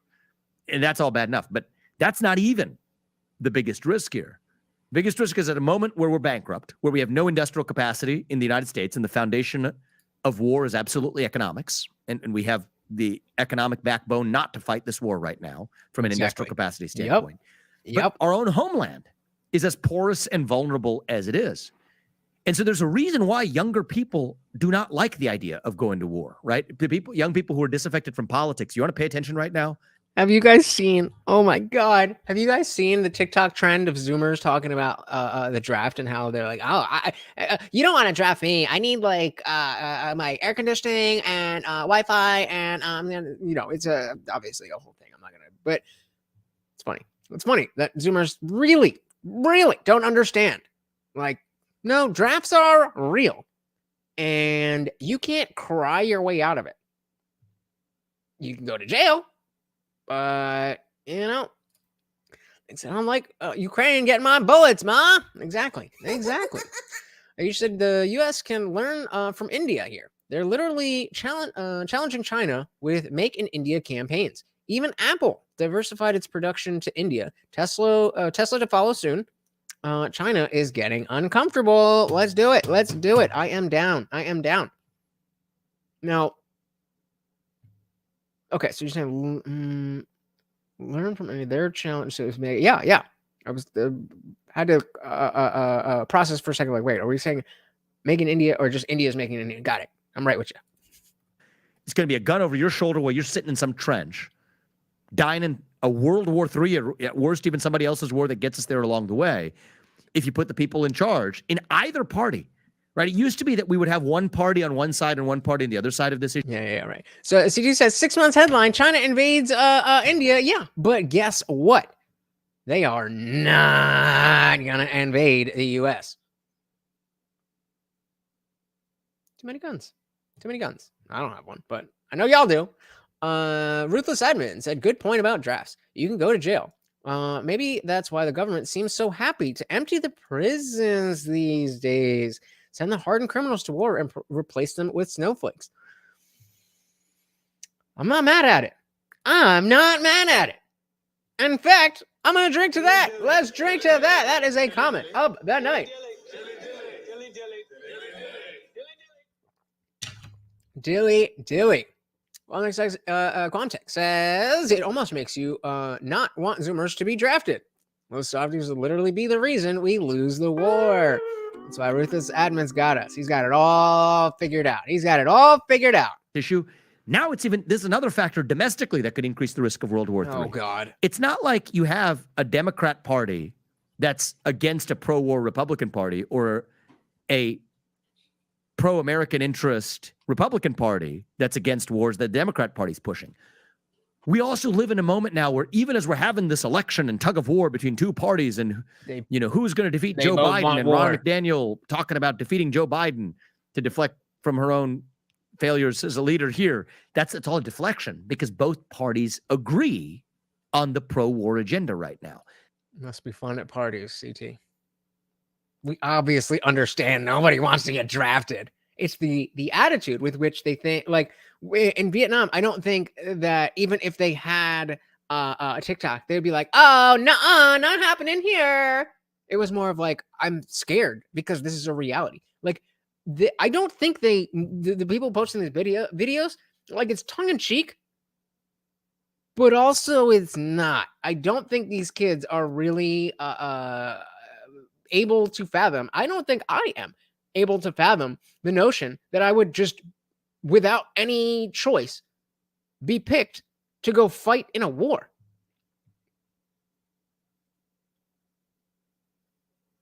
But I'm not gonna be like, oh yeah, I'm too short. You guys wouldn't even want me. Like, you'd be surprised. It's not about, having the best fighters out there. It's about having cannon fodder. You said, did you see the latest U.S. Army ad? It's no longer woke. People think something serious is afoot. Yep, that's what Opus was talking about earlier, that, things are getting serious. I'm like, can you imagine? Your trench getting bombed, and you hear someone say, I'm actually non-binary. I can. I didn't want to, but thanks to you now, yes, I can. But yeah, it's going to be a rude awakening. That is another danger that increases the risk of World War III. And they say the most dangerous ideas in Washington are the bipartisan ones. Mm-hmm. Well, this is the most dangerous idea of our generation. It's also the most bipartisan idea of our generation. And I think that the policies that they're advancing of arming Ukraine and otherwise to the teeth driving Russia further into China's hands. Yes, our own policymakers are driving us into World War III, where the risk of doing so is at the highest point it's ever been in our life, and at a moment where we could very well lose it, which means our nation ceases to exist. So what is the response to that notion? When, like, from people who have the Ukraine flag in their Twitter bio, or what is the response to, like, is it just like, oh, with the Ukrainian people? Or is it some, like, I don't get it. I don't get it. How can you have an understanding of what Vivek just said and still want to fight a global war on two fronts with not even the two biggest enemies directly? What do they respond to this? Like, if they heard this? Hands. Yes. Our own policymakers are driving us into World War III, where the risk of doing so is at the highest point it's ever been in our life, and at a moment where we could very well lose it, which means our nation ceases to exist. I don't understand. How can you be like, yeah, but also we got to protect those Nazis? And there isn't a single person in either political party laying that out for the American people, who will be left holding the bag, suffering and possibly dying as a result of it. And maybe that's the answer. Maybe that's the answer, is that just nobody's even pushed for the expectation that we would have an answer to that question. That it's just, oh yeah, we're for Ukraine now. Yeah, Ukraine. That seems to be what's happened. And the worst part about this is the Nikki Haley's of the world. I mean, she'll send our own sons and daughters to go die so she can buy a bigger house, just like that Ukrainian kleptocrat. That's corrupt. And I think that needs to end. You know what it makes me think about? When 5 years ago you voted, maybe not 5 years ago, 10 years ago when you voted, you're voting Democrat versus Republican, and Republicans had the reputation of pro-war party and all this other stuff. And for the longest time, that's what the case was. Totally. And then gradually, 2016, 2015, things changed. And then all of a sudden, you started noticing this isn't about Democrat against Republican. It never got this public. Remember, social media is one of the best things that ever happened because it exposes everybody. I mean, a guy like you take social media out, you're not going to be on the debate stage. They wouldn't give it to you because... True. That's a good point. But I think the larger point that he just said is that, basically sunlight is definitely the best disinfectant. You're not. So social media became the great equalizer for a guy like you to come out and call these guys out. Today is the ultimate establishment versus the anti-establishment vote. So on December 6th, we're doing the town hall with RFK. What are your thoughts with RFK? RFK, if you want to pull this up, Robs, on yesterday, tired of Biden and Trump, 10% of swing state voters are backing RFK. He was watching a debate, and he actually liked some of the things that you said. I don't know if you saw when he was commenting. I didn't see that, no. Yeah, so what are your thoughts about him, and who does he hurt? What does this say about today's election? Is he a modern-day Ross Perot, or is this... It says, tired of Biden and Trump, 10% of swing state voters are backing RFK Jr. So it's a complete different case study of an independent candidate. So I like his spirit. I like a lot of his... That sounds like a Southern, well, bless his heart. The spirit I like is the willingness to challenge the establishment in what was his own party. Fair. I think his commitment to speaking about topics that the Democratic Party doesn't want him speaking about. And I think of all of the other candidates, I mean, I don't think he has offered the clarity of exact foreign policy that I have, if I may say so, and I don't know that he's in the details on this stuff, but his instincts are at least understanding that World War III is a really bad option to the United States. So I appreciate those things about him. Wow. Isn't that a sad state of affairs? Where not wanting to get into World War III is something to be appreciated about somebody. That is a sad state of affairs. CD said, RFK is going independent could be huge. If an independent candidate gets 5% of the vote, then they can be included in the debates of the next election. Oh my God. That would be what we need. And not because I think that RFK would win over that many people. But it's the presence. It's having the presence there. It's having the questions that he's going to bring to the table. It's all that stuff. This is why I was hoping that the Libertarian Party, now that the Mises Caucus took over with Angela McArdle and like Scott Horton and Dave Smith and people like that, I thought they were gonna put somebody forward. They still have time, but I don't know. So interesting. It's 5%. 5%. Well, that's the old Kennedy boy. We have some policy disagreements, and those are less important than what I'm about to say. I mean, he has in the past, I think, said things like, and maybe he doesn't mean it anymore, but he has said things like people who spread climate disinformation should be put in jail. Look, I think the whole climate change agenda is a hoax. We can have that discussion, and let alone, even if you didn't agree with that, the answer to speech you disagree with is not censorship. And on a good day, RFK knows that too. You know, he believes in affirmative action and racial reparations. I'm against a lot of that. I think it's divisive. It's toxic. So we have our plenty of shared policy agreements, but at least I think his heart is in the right place. And he's somebody who is unafraid to challenge orthodoxies, and I respect that about him. I just wish he wasn't so scared of me. Why do you think he's scared of you? Oh, I mean, the number of networks. I mean, I don't know if the dates work out. You could. The same reason the GOP and just the establishment in general is terrified. Because he's willing to say the things. You can't get him in a corner of, oh, well, that's the narrative, and you're getting it. No.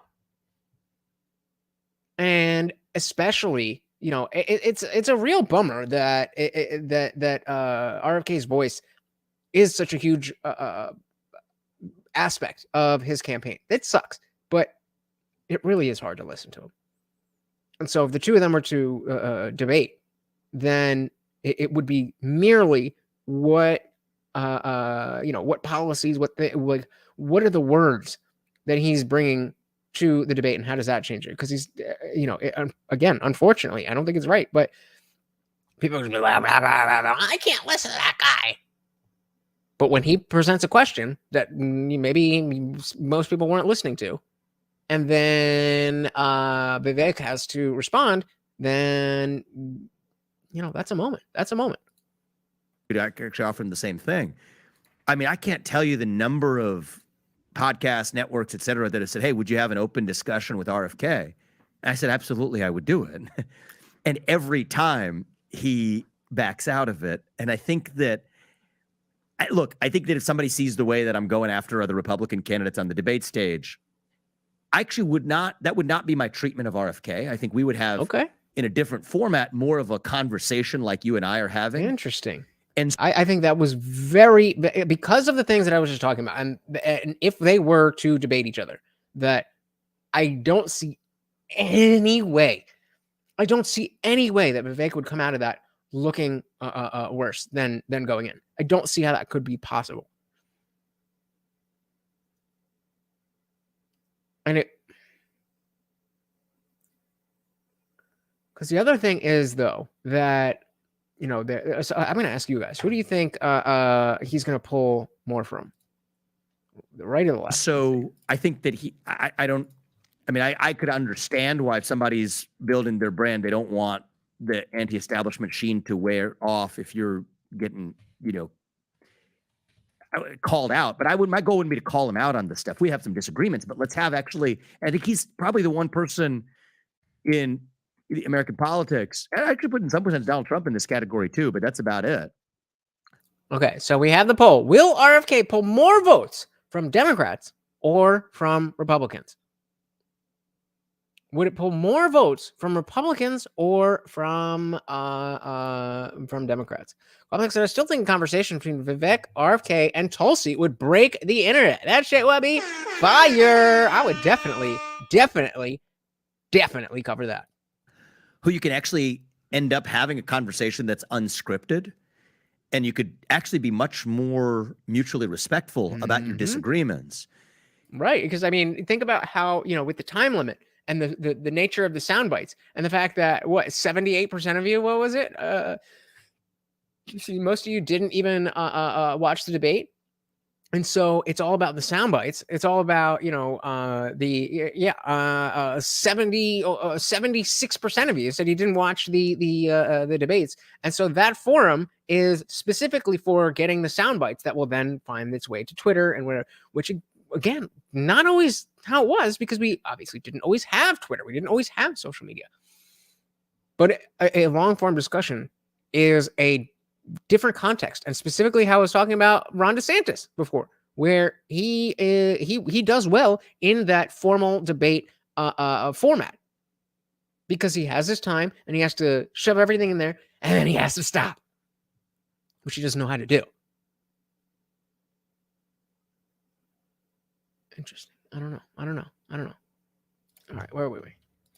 Actually be much more mutually respectful about your disagreements. And so, I'd pledge to say that if he, manned up and agreed to one of those things, my goal would not be to play gotcha with him. I mean, here's just a fact of the matter, is that different people are different leaders of different styles, right?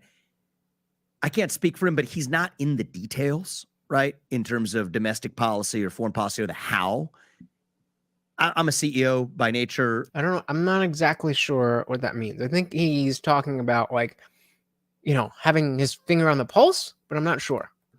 I enjoy reading these books and things like this. And so I am a details guy, but my goal will not be, to the extent that part of his concern would be because I'm in the details, play gotcha games with him. That wouldn't be the point. The point would be to actually have a conversation that advances true discourse. And I believe that. Like, I believe that from Vivek. Whereas if I heard that from somebody else, I'd be like, yeah, of course you're going to do exactly the same things. But I believe that. The country in a way that challenges a bipartisan establishment that's, by and large, equally corrupt. And I think he gets that, and I respect him for that. But I think that, if he's running to be president, and this man wants to, and I don't think he thinks, or anyone thinks he's going to, I don't think he believes he's in this to win. I think he believes in this to move the conversation. But if he's running for president, you want to sit across the table from Xi Jinping, and you're an advocate for free speech, I haven't been the one, it's been networks that have repeatedly been pounding both of those. Every time I say yes, and every time it's, oh, he didn't want to do it. And I think that's a little bit unbecoming of him, because this is a guy, I love the fact that he's fearless. Go all the way with being fearless. And that's what I would say. And so maybe he will. And so I want to give him room for that. But that's all I would say is the I'm one sure disappointment. He'll see this. Who do you think he's a good dude. He's a good dude. And we have our disagreements, but my only advice to him would be, if you're going to be a free speech guy, go free speech all the way. Don't do this climate change, misinformation, censorship garbage. This is interesting. So, give me a number in the chat, 1 to 10. How? Wait until I explain. 1 to 10. How well do you think that was articulated and crafted? If the goal is for Vivek to actually sit down with RFK, knowing or at least thinking that would be better for him than it would be for RFK. If that's the case, give me on a scale of 1 to 10, 1 being the worst, 10 being the best, how well do you think he kind of poked the bear and challenged him, but was respectful enough to be like, all right, I think, maybe this will work out. 1 to 10. Nick's still dying because he ain't got no cardio. No, I'm the same way, but love you too, brother. All right, 1 to 10. 1 to 10. How well do you think he presented this idea? As PBD said, RFK is going to see this. At least that clip. He's definitely going to see it. And if you're RFK, maybe that's another way to think about it. If you're RFK, how receptive are you going to be to what Vivek said?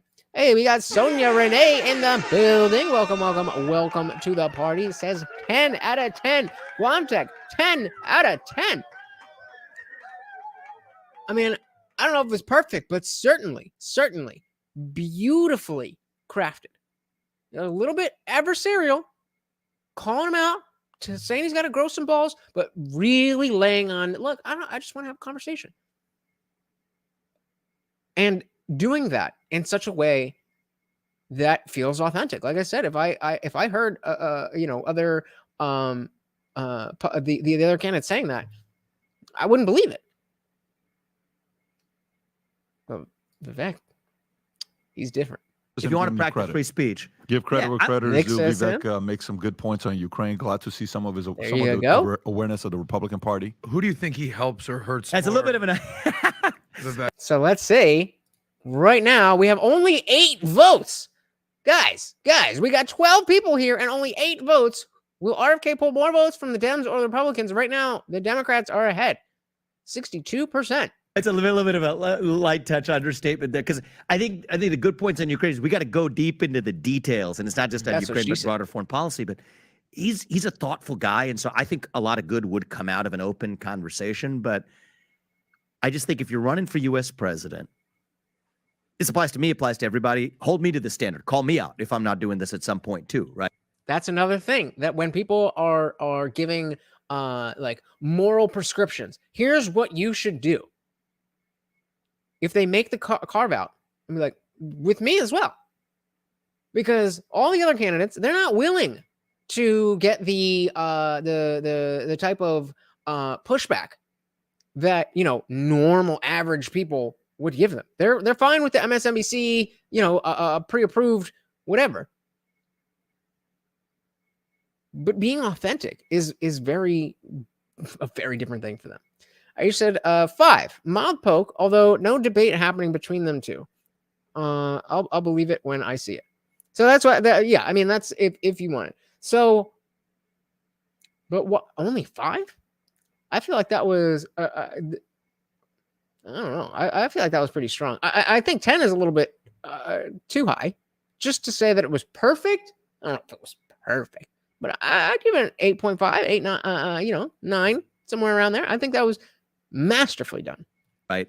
And I get it, because my sense is, if you look at the people who are running his campaign, you got a lot of swamp creatures from prior Democratic establishment campaigns. And I have, I get this. If you're surrounded by an establishment that can still shave off a little bit of the edge, I'd say bring back the inner you and let's actually lay it out on the table.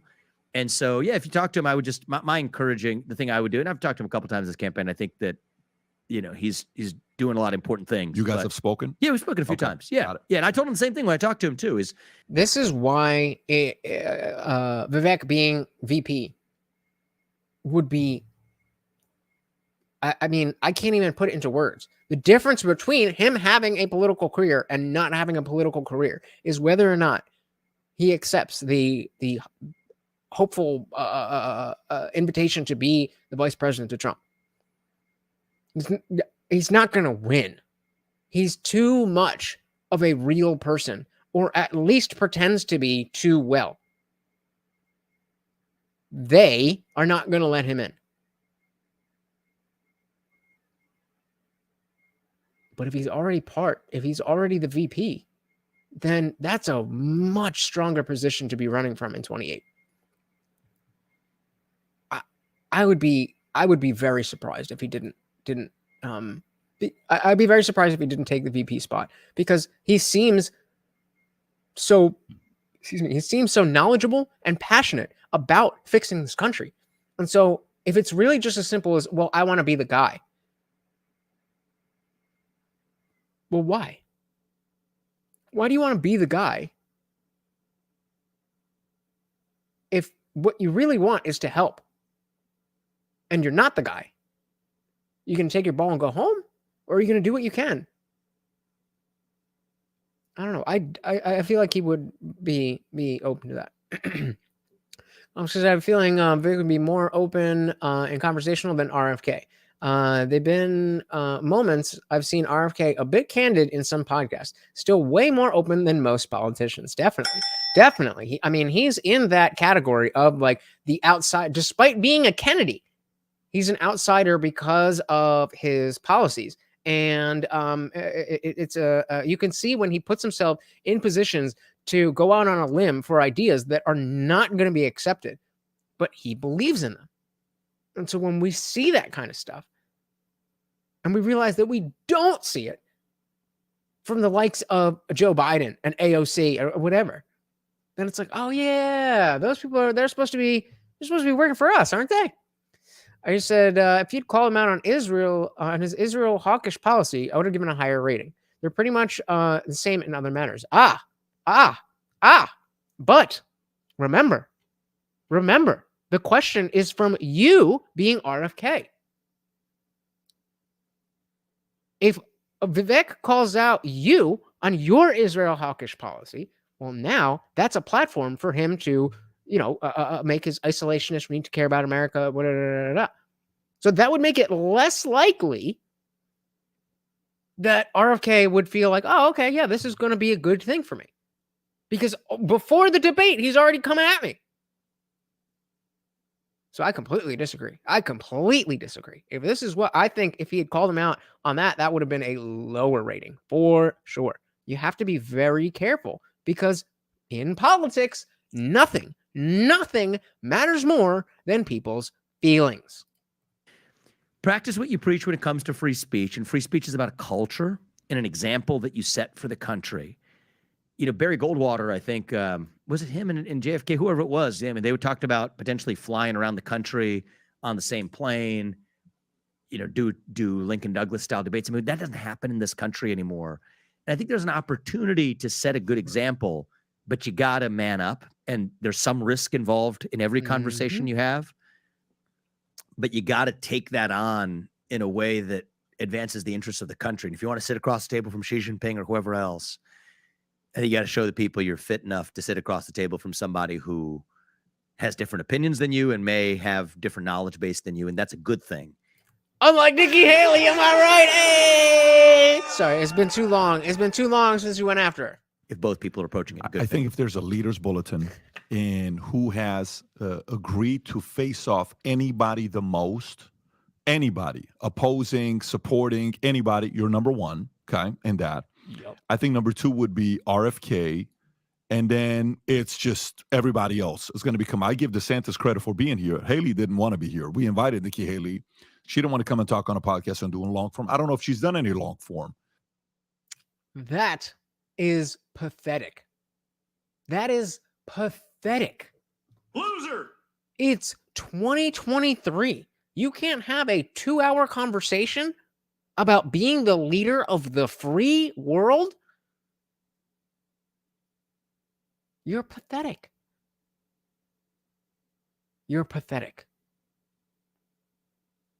If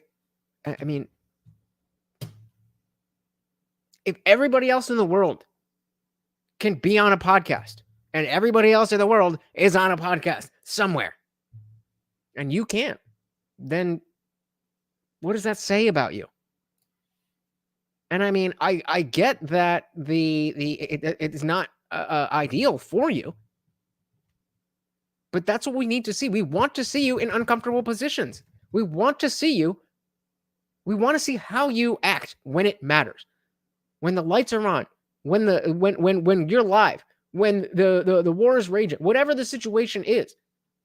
You don't have time to craft the perfect message, and maybe you do, but if you don't, we need somebody who can.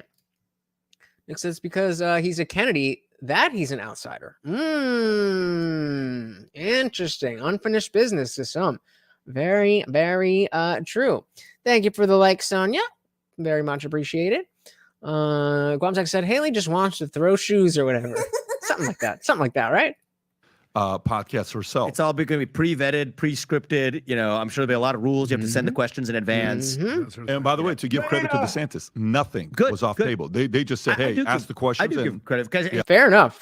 That because I will give credit for that because it is so hostile, and especially PBD. We saw what he did to Anthony Weiner.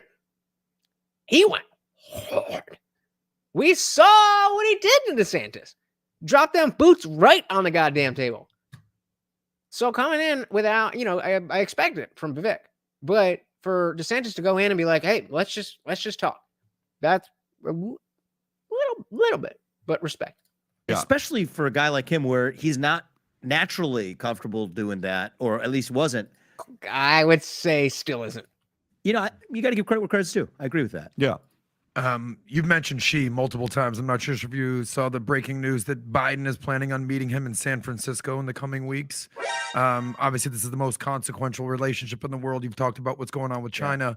See, even Sonia, another woman, is being sexist. How dare you? How dare you? How dare you? If it was a man, nah, she was being too emotional. It is what it is. You talked about clarity, right? I sort of the premise of that meeting is they don't want any surprises. They want to have reestablished military connections or communications. They want to address climate change. They want to address open borders and drugs and fentanyl that's coming across, drug trafficking, South China Sea. Is Biden even going to be able to even remember all of those things? Can we just again make it a rule? 35 to 80. If you are going to turn 80, by the time your first term ends, you cannot run. What do you envision? What do you see happening with Biden and Xi next week or when it happens? I think Xi Jinping will be running circles around Joe Biden. I think it's a capability issue at the top right now in the United States of America. I mean, the climate change agenda. And I really quick, I just want to point out, remember that when I brought up the notion of Biden not being able to speak when I was talking to Devon about, why vote Trump versus why vote Biden, or why vote red versus blue, whatever it turns out to be. And he asked me, did you watch the whole speech or did you just watch the clips? Well, number one, even if I had just seen the clips, that's already too much. But yes, I saw the whole speeches. And just because somebody else wrote something that isn't the worst thing in the world, that has absolutely no relevance to the man's ability to think. And so I didn't want to get bogged down on that because, I didn't want to sit around watching a bunch of Joe Biden speeches. But just to let you know, it's important to know what the president is saying, but you're not necessarily going to do that by watching what the president is saying. Is part of what China uses to laugh at and trample and stomp all. Wait, what are we talking about? Of America. I mean, the climate change agenda. Oh. Is part of what China uses to laugh at and trample and stomp all over the face of the United States of America. I mean, there's a word in Mandarin. It's called baizuo. You know what it means? Refers to progressive white people in the United States. Doesn't apply to me. Wait. We have learned a new word. Progressive. B2? Baitu? Called baizuo. You know what it means? Baitu. Refers to progressive white people in the United States. Doesn't apply to me. Some of you guys. But me neither. It's like a derisive term. How do you say it? It's Baizuo if you're looking it up. Okay. And so I'm not fluent in Mandarin, but it'd be something like baizuo, something like that. Baizuo. Am I allowed to do that? I'm Chinese. I can do that, right?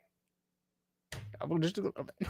And so there it is. Yeah, actually, yeah. Oh, before we go to that, Guamcheck with a beautiful comment here. In presidential terms, you are only as smart as your worst gaffe. Bingo. Absolutely true. Absolutely true. Should it be this way? Of course not. That's a silly way to judge people. Does that change the facts of the matter? Also, no. Guamcheck goes on to say, unfortunately for Biden, you only have gaffes to judge him on. No, I will. What was the other day? He was giving a speech and somebody fell down. He was like, "Oh, are you okay? Okay, I just want the media to know it wasn't me." I'm like, all right, that was good. That was fucking funny. And then I was like, wait a minute. They planted that, and that was part of the speech. It's a conspiracy to make you think that he knows what the fuck is going on. Actually, I don't really do that. But I give him credit where credit is due. Nick saying, everyone, thanks for coming to have good faith conversation. Very much appreciated. Abso-fucking-lutely. Thank you. Nick said, you're Asian. Of course you're allowed to do it. I don't know. I don't know what the rules are.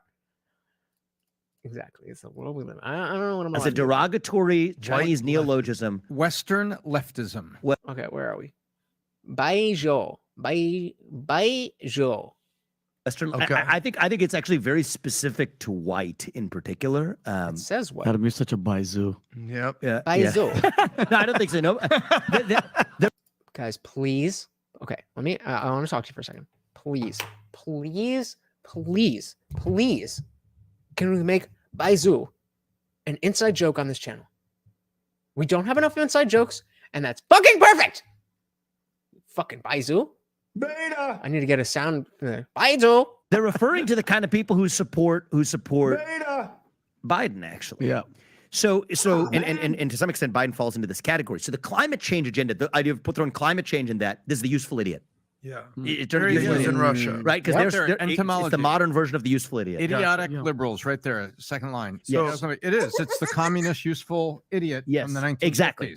So that when I hear climate change on that agenda, that's useless for the United States because that's just a way for China to run laps around us while we're flogging ourselves. And that doesn't mean that you think that climate change, what do they call it? Whatever. Human caused climate change. That doesn't mean that you think that's fake or it's whatever. It just means that the solution is not making sure one state makes sure that their people in the summer only keep their air conditioning to 78 degrees and then everything's fixed. How dare you? It don't work like that. I love learning the names of what they call those the emojis. I would like to see the emoji. I mean, I can't see them, but I mean, I would like to have the emojis on the stream. But you know, Goblin said, "Oh my god, a soundbite of that would be would fucking slay me every time you use it." Baizo. Can we figure out how to? Baizo. Pronunciation. That's not what we wanted. Okay. What is happening? Why is my keyboard not working? This is whatever. Let's just see what this sounds like. All right, come on. Come on. Are you kidding me? No, god damn it. Okay. 败走 Baizo. I mean, defeated works as well. They are definitely defeated. 败走 Baizo. So it sounds like there's a like a little break. Right? A little break in the so it's not Baizo, it's Baizo.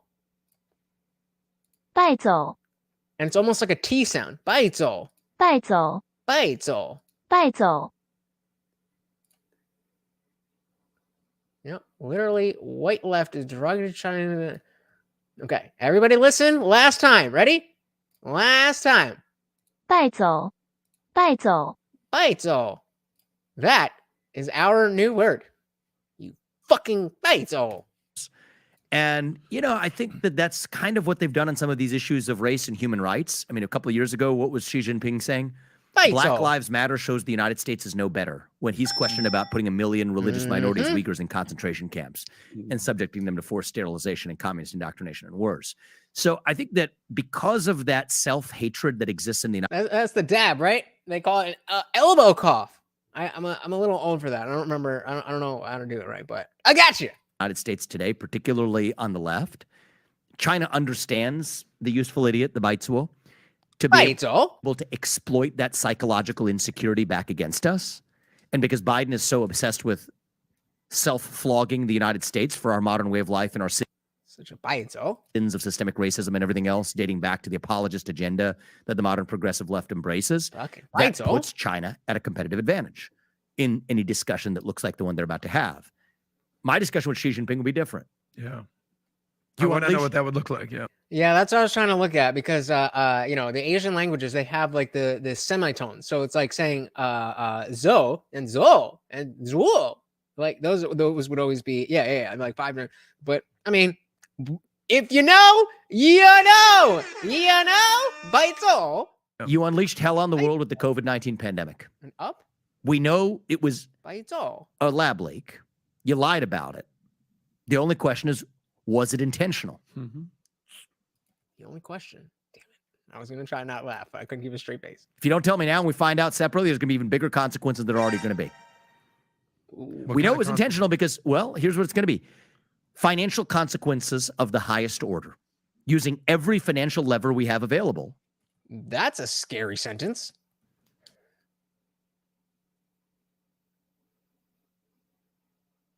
What do you saw that? If we don't hold you accountable for that, then we know we can expect worse in the future, and I'm not going to expect worse in the future. Financial consequences using every lever available up to and including the national debt held by China. We will extract our appropriately due reparation for the COVID-19 pandemic. Oh, and by the way, you're not playing by the same set of rules. We're going to be kicking you out of the WTO. Based. And any sort of relation from a trade perspective with the U.S. unless you're playing by the same set of rules. No IP theft, no data theft. No bites. Oh. No forced technology transfers from American companies. No turning our companies into lobbying pawns. Mm-hmm. But this is the problem, Nick, is that we don't have the spelling for different tones in English. So that's the problem, is that ZO is ZO in English. If you want to have a ZO that sounds different, we don't have that built into our language. None of that until we're playing by the same set of rules, or else we're done. And by the time I show up at that meeting, I'm going to have done my homework. We're already onshoring to the United States, and we've already bolstered relationships with Japan, South Korea, India, Australia, and otherwise, such that he knows when I'm sitting across the table from him, I'm not BSing him, right? We have a stronger hand than he does. That's worse for him than it is for us. He knows so then that. he has to fold, and he knows that. But he has to know that when he shows up, which means you got to do your homework before you show up at that meeting. The other thing I will say is, don't you touch and come within spitting distance of the idea of annexing Taiwan anytime in the foreseeable future, because we will defend, at least until we have semiconductor independence in this country, because you will not hold an economic gun to our head. I know that's the wet dream that China has. No, we're not going to let you do that. It's not going to happen on my watch. And then after we have semiconductor independence, we'll resume our current position of strategic ambiguity and see what that looks like in the future. You know, this is what's scary about this election. That no one is paying attention to it. Notice again how, again, I think his name is Tom, knows how to jump in, even though Vivek is saying a lot. It's that aspect of punctuating your points. It's very hard to explain. Are you guys getting what I'm saying? It's very hard to explain, but listen how the way that Vivek uses his voice signals to everybody that, oh, I'm almost done talking, so I'm gonna have the bottom line here. That looks like in the future. You know, that looks like in the future. And so let's go back to his semiconductor. You do that. It's not going to happen on my watch. And then after we have semiconductor independence, we'll resume our current position of strategic ambiguity and see what that looks like in the future. You know, I don't know. I don't know how to explain it. I don't know how to explain it. But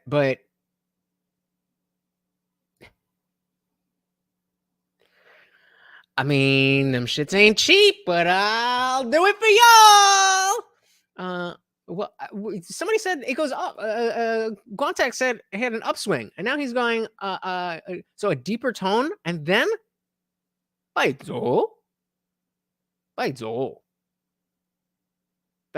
lower with an upswing. Baizo.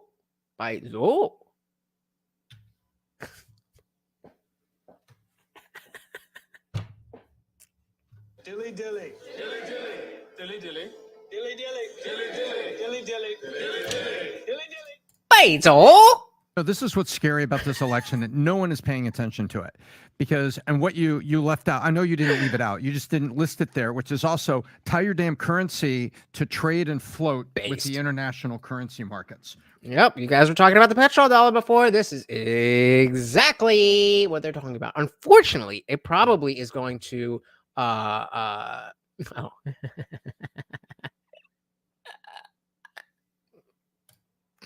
Gotcha. Unfortunately, though, it's probably going like everything that he's talking about. He's right, but it also is probably going to lead us closer to a central CBDC, like a central crypto government money. I don't like that. Tie your damn currency to trade and float with the international currency markets, right? Is that what that sounds like? Or am I just mishearing that? Tie your currencies to trade and float with the international currency markets. That sound, yeah. I mean, I feel like that's the way to get that. But yeah, so I used to saying that just doing that little thing of ending on a deeper tone and sending that signal that, okay, I'm done talking. Not only am I done talking once it's been said, but before that, I'm ramping up to give that deeper tone so that I'm ramping up to finish up. I don't know. Put a 1 in the chat if you don't know what I mean. I feel like you guys get it, but I feel like I'm doing a very, very, very bad job of explaining it. Right? Because China's manipulator number one in every different direction, but it's not just the currencies. It's manipulation of data transfers. It's manipulation of every set of rules. You're correct on every point. I was just adding currency to that. I think that if China senses that there is a conservative victory with someone who's going to sit at the table and put those cards down, they will move on China before November 1st of move on Taiwan before November 1st of next year, because they have to. They need that, because everything you're talking about here says, okay, first of all, I'm stopping your repayments. Now I'm stopping on trillions. All right, I guess I'm not that bad. I guess I'm not that bad. It's an oration technique. Yeah. I don't know. I'm trying to think of where I would have gained this understanding of I don't think I just thought of this. I'm sure somebody taught me or told me, but I can't place where and how I came to this. But it's, as long as I can remember, it's been a thing. CT said, not really sure what he's trying to say. Tying it to trade is what we currently do. Tying all currencies together does sound like a global central currency. Yeah, but I think that's where he's going. Not specifically, but I think I don't know. He's definitely. I was gonna think maybe he doesn't really realize that he's invoking that, but I don't know. He's definitely a lot smarter when it comes to money than I am. So I'm not gonna say that. But I'm with you. I don't really know what this looks like. So it's for November 1st of next year, because they have to. They need that, because everything you're talking about here says, okay, first of all, I'm stopping your repayments. Now I'm stopping on trillions of T-bills. I'm doing this and this and this. They are tightened up so many ways. You're so correct. They have to move on Taiwan before the election. If someone like you is leading in those polls, it's a funny story. I haven't shared this before. There was a former leader of another nation, former head of state, as an event. He approached me afterwards. He said, they're not happy that an American, and particularly you, is running for U.S. president. I said, oh, you know that from having known them. He's like, no, I know that from knowing it now. I said, okay, well, it's interesting to know. China's, I don't think our adversaries are going to like it very much if you have somebody who's in office that can't be exploited in the way that Biden is. However, I will give the world, our allies and adversaries and our own citizens, the same message. That's what makes it credible. Our sole obligation is to protect U.S. citizens here at home. See, it's interesting how much more credible your message is. Your allies can take it more seriously. Your adversaries can take your red lines more seriously. Our citizens can take it more seriously. If you're actually saying the same thing to everybody. Don't have vague red lines. Draw that red line and stand by it. You want a strong country? It's not appeasing this person and that dictator and that person. It's being who we are, standing on our values, and saying, this is what our identity, our American identity is. If you want to be part of it, if you want to be associated with it, it's just going to go well for you. If not, you're on your own. My sole obligation as the U.S. president, my moral obligation, is to the Americans here at home. And everything that I'm going to draw as a hard red line tracks that, and that's how you know I'm going to keep it. And again, a sad state of affairs that a presidential candidate needs to articulate that his priority is the American people. Why is that a thing? Why is that a thing? Only because there's so many other people running to be president who don't care about Americans. So they will take it more seriously. And I don't think world war is in China's interest, and I don't think world war is in America's interest, and I don't think it's in Russia's interest, and I don't think it's in any nation's interest. And so the way we avoid it is by having those clear red lines, clear answers about what we will and won't do. Don't drive our adversaries in different ways into alliances with one another. Get Russia out of China's hands. Be very clear with our own people that war is never a preference for us. It's only ever going to be a necessity. That avoiding World War III is a vital objective. And then we protect our own homeland enough to say, God forbid there's a major conflict in the future, we know that we're not as vulnerable as we are today. Those are the basic next steps when it comes to foreign policy of the next U.S. president. And then reducing that economic dependence on China is an easy win that we can deliver along the way.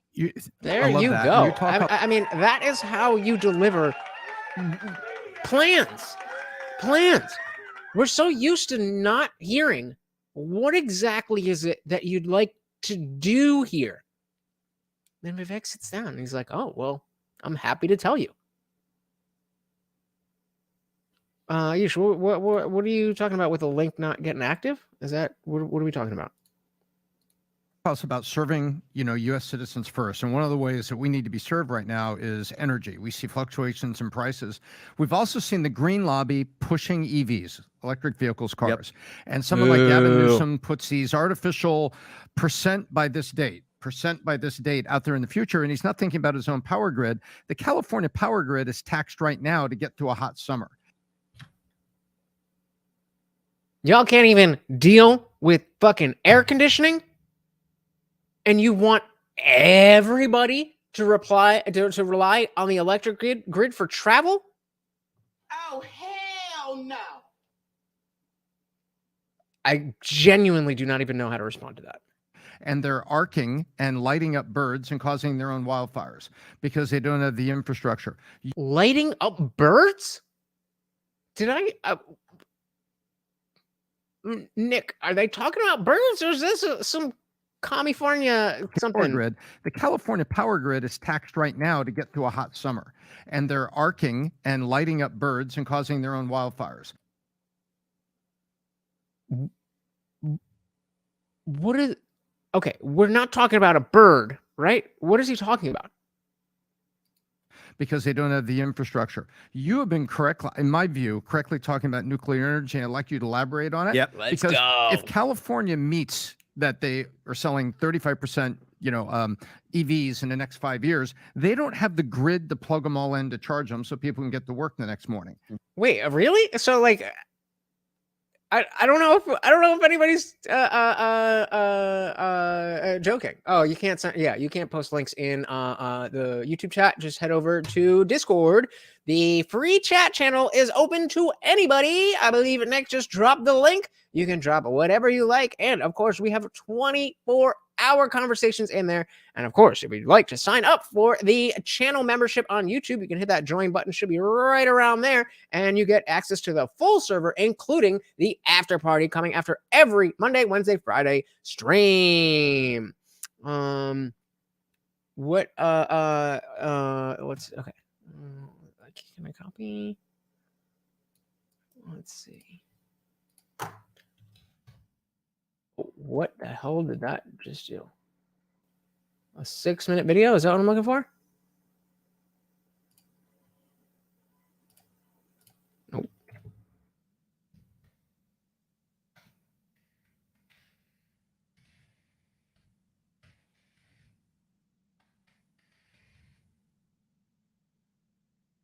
You ruined the show. You ruined the show.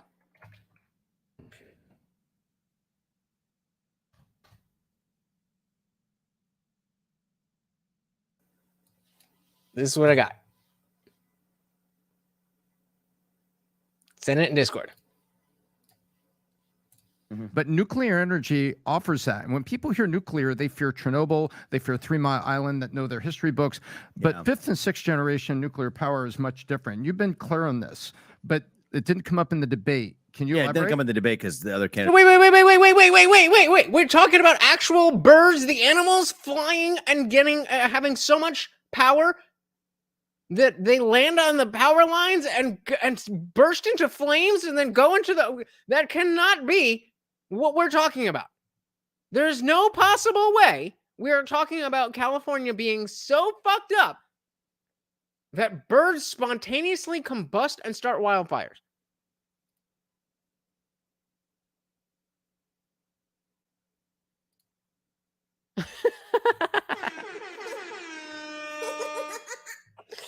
We got a new comment of the night.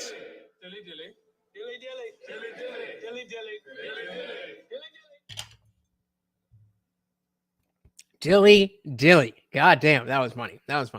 CD, so we were talking about this in energy in the energy section on Discord. I didn't know that we had an energy section on Discord, but okay. Our energy infrastructure can handle more volts going through it. Got to upgrade the power lines. Obviously, I got that part. But yeah, I mean, I guess birds are just spontaneously combusting when they land. I guess that's what California's come to. You've been clear on this, but it didn't come up in the debate. Can you Yeah, it elaborate? didn't come in the debate because the other candidates in the stage have no clue what the hell they'd be talking about. So the Republican establishment wants to protect the voter base. Oh, okay. So I ended every sentence on a high pitch. I've been studying communication for the last 10 years, and I'm certain that I'm going to be able to help you solve all of your communication problems. A very common thing we do here in Australia. So if I end my sentences on a lower pitch, watch what happens. I've been teaching communication now for the last 10 years, and I'm certain I'm going to be able to help you solve all of your communication issues. Instead of, I've been doing communications for years, and I'm going to help you with all your problems. What a crazy difference. And that's just the ending pitch. If you're not aware and you keep ending on a higher pitch, like this, then everyone's going to question your authority. And often we do this in Australia out of a beautiful place because we want to be humble. But I clearly learned something in America. They always end on a lower pitch. We are the best at what we do. Based. Even when they're not. But again, they say it with such conviction you believe them. Make sure you end on a lower pitch. I ended every sentence on a... There you go. Thank you, Ayush. Interesting. See, just said birds aren't real anyways. Your CAA drones that land on the power lines to charge. We know it. Shout out to, oh man, you Twitch guys got these wild names. Go Iowa State clones. Okay. Spaces or something. Welcome. Go Iowa State clones to the party, said Vivek 2024. Crossing my fingers. I don't think it's going to happen, but at least 2028. Welcome to the party. Based from seeing that their pawns are. I don't remember where we were. The other candidates in the stage have no clue what the hell they'd be talking about. So the Republican establishment wants to protect the voter base from seeing that their pawns are, we're not prepared with those talking points. I mean, so that's why it's not going to come up in a Republican debate, I don't think. Maybe now because we're talking about it, then they'll have enough time to cycle it through, and maybe I hope it'll be good if they include it in the next one. Your position? Yeah, I mean, my position is shut down the Nuclear Regulatory Commission. Let's start with that. The NRC has been fundamentally hostile to nuclear energy in the United States of America. To new nukes specifically. So Iowa State Clown said I met him twice. He's great in person too. Killed it in debate. Absolutely, yeah. The debate that he just had. Anybody saying that anybody besides Vivek winning. Whatever metric you are using to determine how somebody wins a debate, unless you're saying Trump, come on. I know you just jumped down. I know you're going to turn the microphone again, aren't you? And you're going to lay on the wires and you're going to pull it out of the microphone. There you go. Yeah, I'm still at the place where I'm like, when is this guy going to fuck up? It can't be perfect like that. But everything he says is just like, yeah, I'm down with that. Now we got from Iowa State, his home state. Things great in person too. You said charge with yeah, exactly. And yeah, I mean, I'm expecting there to be something like the strongest thing people have so far are two things. One, that he got the scholarship that ties back to George Soros, which means nothing. And the other thing is people talking about how his company failed and whatever, and you know, his response being rational that what is it, biotech is going to have lots of failures. Like, you have to try a lot of stuff because it's a new industry. So that doesn't necessarily mean anything to me. But yeah, CT said if for whatever reason they do successfully pull Trump's name off the ballot under the 14th, I'm glad Vivek is there as a backup plan. Completely agree. So the sad part is, I hear in California, the sad part is in California, what? Iowa said, don't they say he's never voted Republican before? Yeah, no. He voted Libertarian when he was younger, and then he kind of got disillusioned with politics in general. And he went on, what's that show? The Breakfast Club with Charlamagne the God. And there was some bitchy lady just like, well, what have you ever done? You've been sitting around doing nothing. It's like, excuse me, he's a billionaire. He may not have been engaged in politics, but did he? I thought he said he hadn't. Okay, so I was mistaken then. Let's double check. Did Vivek vote for Trump?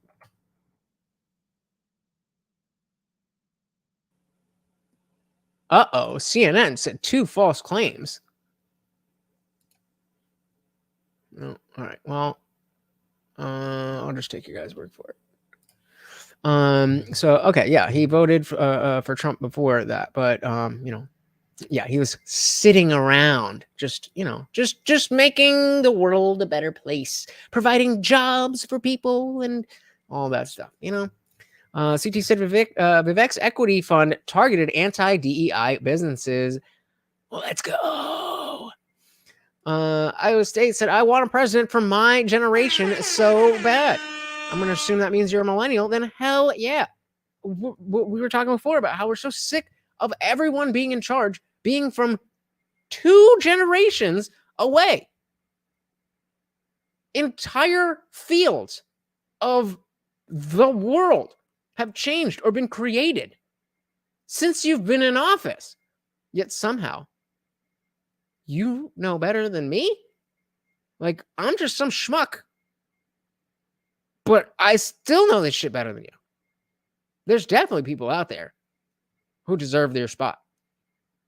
CT said he's been fighting for this cause his whole career. Yep, absolutely. To new nuclear power plants. And think about the result that yields. So before the Nuclear Regulatory Commission came into existence, the average time to build a new nuclear power plant in the United States was about 5 years. Okay. What is the average time in a place like Japan today? Around 4 to 5 years. France, a little slower, 5 to 8 years. Guess what it is in the United States now? Okay. Guess what it is in the United States? 5-year standard around the world. I'm going to say, because of regulation and impact studies and stuff like that, that you could probably get a wind farm set up in 30 minutes. But nuclear, let's say, I'm gonna say 15. Somebody give me a number. That's not a number, Nick.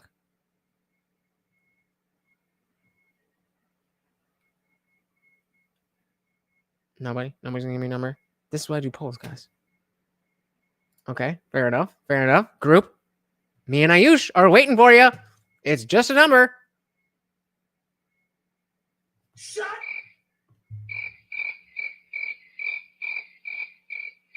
Now I'm gonna get petty. I know there's been enough time. I know you've heard it. I know you're okay. So go on, say Ayush. We're waiting. Nick, this is not a number. CT, you got a guess? Iowa, you got a guess? Who else is still here? All right, you guys suck. After the existence of the Nuclear Regulatory Commission. Does anybody take a guess with the average? 25 to 40 years. 25 to 40 years, which is a They sit functional on way the of saying, permit for a yeah, decade. which is basically a way of saying just for the environmental clearances, which is the first step of the process. Wow. So basically, Just for the first steps, 10 years. 10 years. This is arguably the biggest issue. Rhymes with 75, 75. This is arguably one of the biggest issues that the future will look back on. All the bullshit, all the culture war stuff that we're fighting now absolutely matters. But in the grand scheme of things, I don't know how much it does. I don't know how much it does. But how we use energy. I mean, I just watched the Loki finale this morning and like, God damn, that was awesome. Had a lot to do with power and energy and life and all that kind of stuff. And I'm thinking about that same kind of context. We're not going to be able to do life without nuclear. Yeah. There's just people who want to make money and a lot of fear from things like Chernobyl and Fukushima. Like, you don't stop driving your car because there's been car accidents before. basically, they've said that, hey, we haven't banned the creation of nuclear energy in the United States because the American people wouldn't really vote for that if they're educated on it. But this reveals the dirty little secret of American politics. The people we elect to run the government are not the ones who actually run the government. It's the shadow government in the deep state. So the Nuclear Regulatory Commission, nuclear energy isn't banned in the United States, but they believe there should not be another nuclear power plant built in the U.S. So even though Congress hasn't banned it, they've just used bureaucratic power through the back door to say that we will make sure quietly through the shadow government that there's not a new nuclear power plant built in the United States. Now, why? Because of 3 Mile or Chernobyl or concerns about safety. Now let's double click on that. Ooh, let's double click Gen 3 and Gen 4 nuclear reactors are, by any measure, safer, lower risk than Gen 2 nuclear reactors. And much smaller. And much smaller and more efficient and productive. Because of this policy, we're not building the new, safer versions of nuclear reactors, so the only ones that are actually operative in the United States are Gen 2 or earlier. The only country in the world that has a Gen 4 nuclear reactor, I'll let you guys guess. You think, which one do you think Japan. it is? Russia. China. China. Yep, for civilian nuclear energy. So we're losing to China. Surprise, surprise. Surprise, surprise. You said the oil lobby gives money to keep nuclear shelved.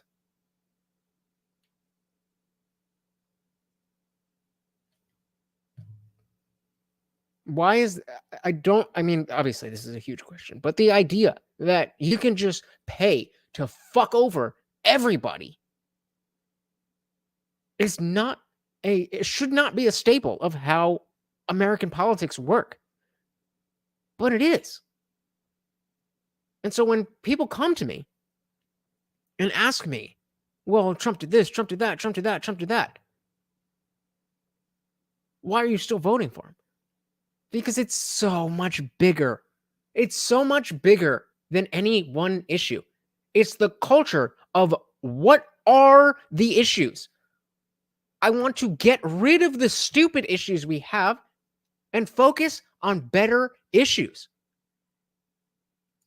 Context, I wonder if we'd have fusion by now, if not for the regulations. Probably. I wanted for us, you can tell by his facial expressions, Vivek is passionate about this topic. We could get some independence from the Saudis if we went to nuclear energy. Yeah, but I mean, it's going to get shut down. It's going to get shut down because exactly what you guys are saying is that the lobbies are lobbying. The lobbies are lobbying. The only way to fight this is to support the people who have the platform to speak out about this. I'm very likely going to vote for Trump, but I will not stop singing the praises of Vivek because it's important. It's not about winning the game. It's not about being, voting for the guy who wins. It's about making our home a better place. I said, bro, you don't even know. I'm in the field of EV. Oh, dear. Chinese companies are shafting the industry so fucking bad. They've got under $12,000 EVs that can do 500 miles. I don't even know what the numbers are on like your average American, liter Tesla. But first of all, 12,000 is cheap as fuck, and 500 miles sounds like a solid distance. Iowa State's grand, word up. And Vivek 2028. Let's go. Let's go. Followed by hoping of all hope that not only does Trump choose Vivek, but that Vivek is smart enough to realize that all this time he's been saying, oh, I'm not a number one guy, that the way to become a number one guy is to start as a number two guy. And he knows that. He knows that. I have to believe that he knows that. And I'm just crossing my fingers. I'm just crossing my fingers because we are in such a dire position that things aren't like the world isn't necessarily crumbling. Things can get way worse in America. Don't get that twisted. We are still living the good life. Things can get so much worse. But they don't have to. They don't have to. And we have the power to change it. As long as we pay attention, we focus on what matters, we fact check the fact checkers, all that bullshit. Be engaged. Those of you who are still here after almost 4 hours, that's being engaged. Those of you who are, going on other shows and talking about whatever opinion you have, that's doing the work. Being part of a community like our Discord community, where we can get together and discuss these things so that when I come on to the World Wide Web, that it's not just my voice, but I can also echo you guys. We can only do this together. We can only do this together. And so far, I think we got a good start here. There's a lot of work to do. There is a lot of work to do. So if you believe in what I'm saying, what I'm doing, if you even think that maybe, I know this guy's talking like he's going to fix everything, but just maybe he's got some answers, then you're in the right place. Make sure you come back, support the show, join the community, join the conversation, help me be better at this so we can all be better at making America great again.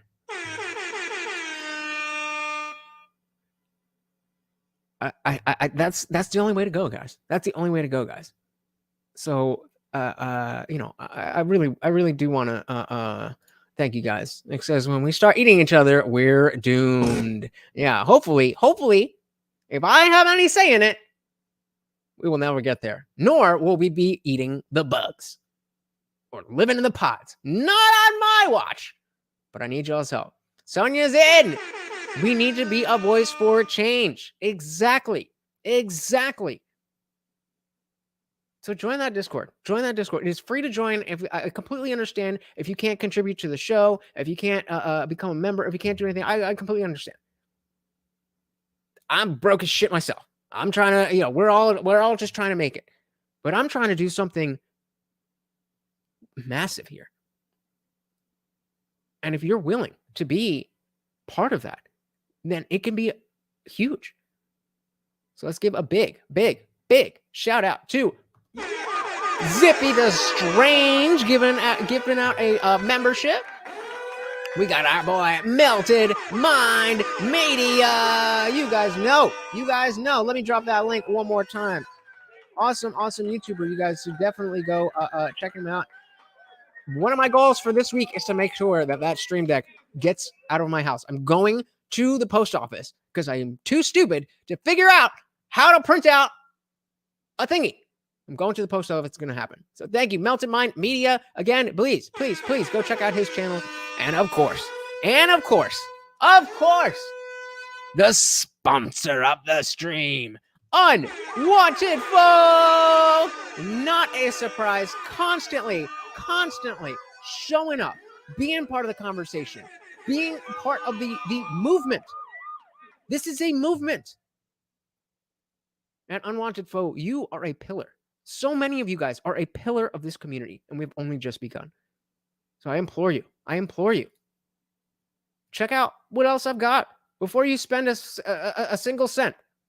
But if you think, just maybe, I might have something going on here, I'm telling you, I genuinely believe that I do. So I'm just going to keep trying to come prove it to you guys. So thank you so much for hanging out with me, guys. Big shout out again, Unwanted Foe and Zippy is Strange, the sponsors of the stream. We are headed to the after party. If you want to join the channel membership, you get immediate access. We are headed over there right now. Thank you so much, guys. Once again, we've had a sick Morty. I don't know. Oh, he did eat his stuff. He was shaking at first, but he eventually ate everything. He very much appreciates your treats. This is my co-host, Morty. Once again, I have been your host, Lutch, a.k.a. the Indian Jesus, here to resurrect the second coming of common sense. Until next time, guys, we are out of here. Peace.